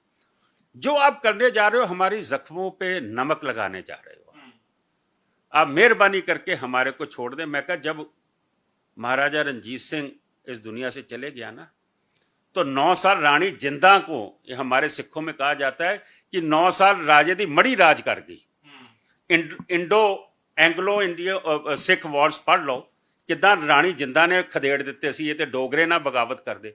मैं कहा लेकिन गोरे सियाने सी, ਉਹਨਾਂ ਨੂੰ ਪਤਾ ਸੀਗਾ ਕਿ ਸਿੱਖ ਆਰਗੇਨਾਈਜ਼ਡ ਆਰਮੀ ਹੈ ਮਹਾਰਾਜਾ ਰਣਜੀਤ ਸਿੰਘ ਦੀ, ਜੇ ਅਸੀਂ ਪੰਗਾ ਲਿਆ ਤੇ ਸਾਨੂੰ ਮੁਲਕ ਚੋਂ ਖਦੇੜ ਦੇਣਗੇ। ਉਹਨਾਂ ਨੇ ਇਹਨਾਂ ਨੂੰ ਅਡਾਪਟ ਕਰਕੇ ਇਹਨਾਂ ਨੂੰ ਭੇਜਤਾ ਬਾਹਰਲੇ ਮੁਲਕਾਂ ਦੇ ਵਿੱਚ। ਤੂੰ ਜਿਹੜਾ ਕੰਮ ਕਰਨ ਲੱਗਾ ਹੈ, ਜੇ ਅਕਾਲ ਤਖਤ ਤੂੰ ਬਣਾਏਗਾ ਤੇ ਸਮਝ ਲਈ ਇਹ ਕੌਮ ਨੇ ਬਰਦਾਸ਼ਤ ਨਹੀਂ ਕਰਨਾ, ਤੁਹਾਡੇ ਖਿਲਾਫ ਹੋਰ ਗੁੱਸਾ ਸਾਡਾ ਭੜਕੇਗਾ, ਇਹ ਕੰਮ ਨਾ ਕਰਿਓ। ਮੈਂ ਉੱਠ ਕੇ ਬਾਹਰ ਆ ਗਿਆ, ਔਰ ਹਾਂ ਇਸ ਨੂੰ ਐਕਸੈਪਟ ਨਹੀਂ ਕਰਨਗੇ। ਮੈਂ ਉੱਠ ਕੇ ਬਾਹਰ ਆ ਗਿਆ। ਮੈਂ ਬਾਹਰ ਆ ਗਿਆ ਤੇ ਬੂਟਾ ਸਿੰਘ ਮੇਰੇ ਨਾਲ ਬਹੁਤ ਲੜਿਆ।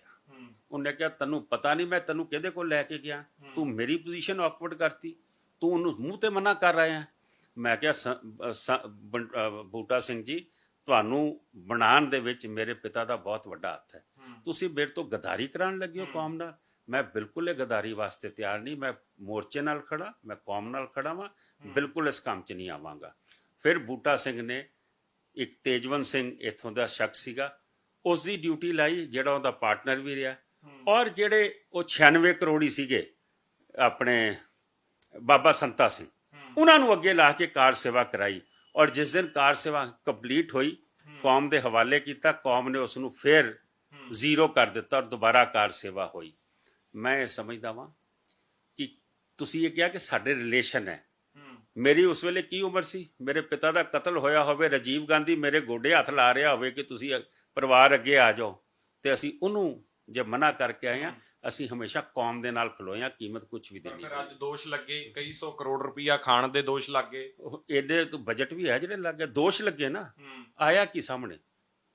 ਦੋਸ਼ ਤੇ ਜਿੱਤੇ ਮਰਜ਼ੀ ਲਾ ਲਓ, ਮੈਂ ਤੁਹਾਡੇ ਤੇ ਲਾ ਦਿੰਦਾ ਹੁਣੇ ਦੋਸ਼। ਦੋਸ਼ਾਂ ਦਾ ਕੀ ਹੈ? ਗੁਰਦੁਆਰਾ ਬੰਗਲਾ ਸਾਹਿਬ ਗਏ ਹੋ ਪ੍ਰਧਾਨਗੀ ਲੈ ਅਸਤੀਫਾ ਦੇਣ ਤੋਂ ਬਾਅਦ?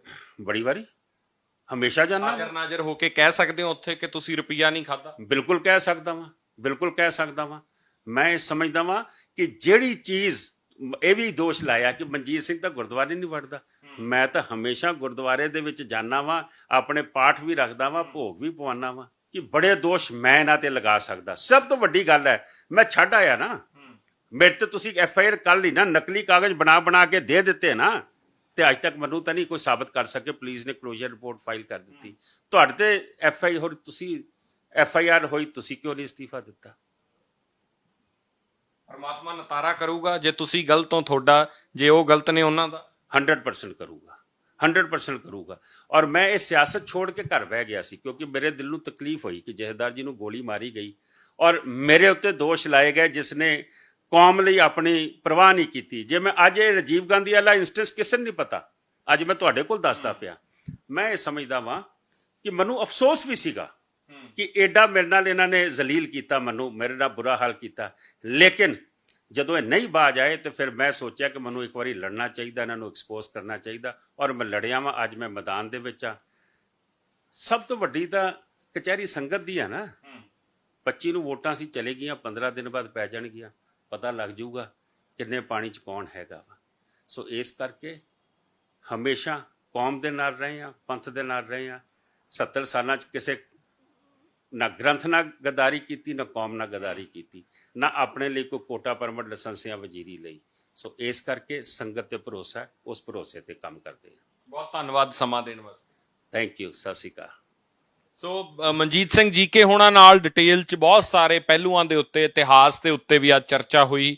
ਕੈਮਰਾ ਪਰਸਨ ਗਗਨ ਦੇ ਨਾਲ ਸਿਮਰਨਜੋਤ ਸਿੰਘ ਮੱਕੜ ਔਨ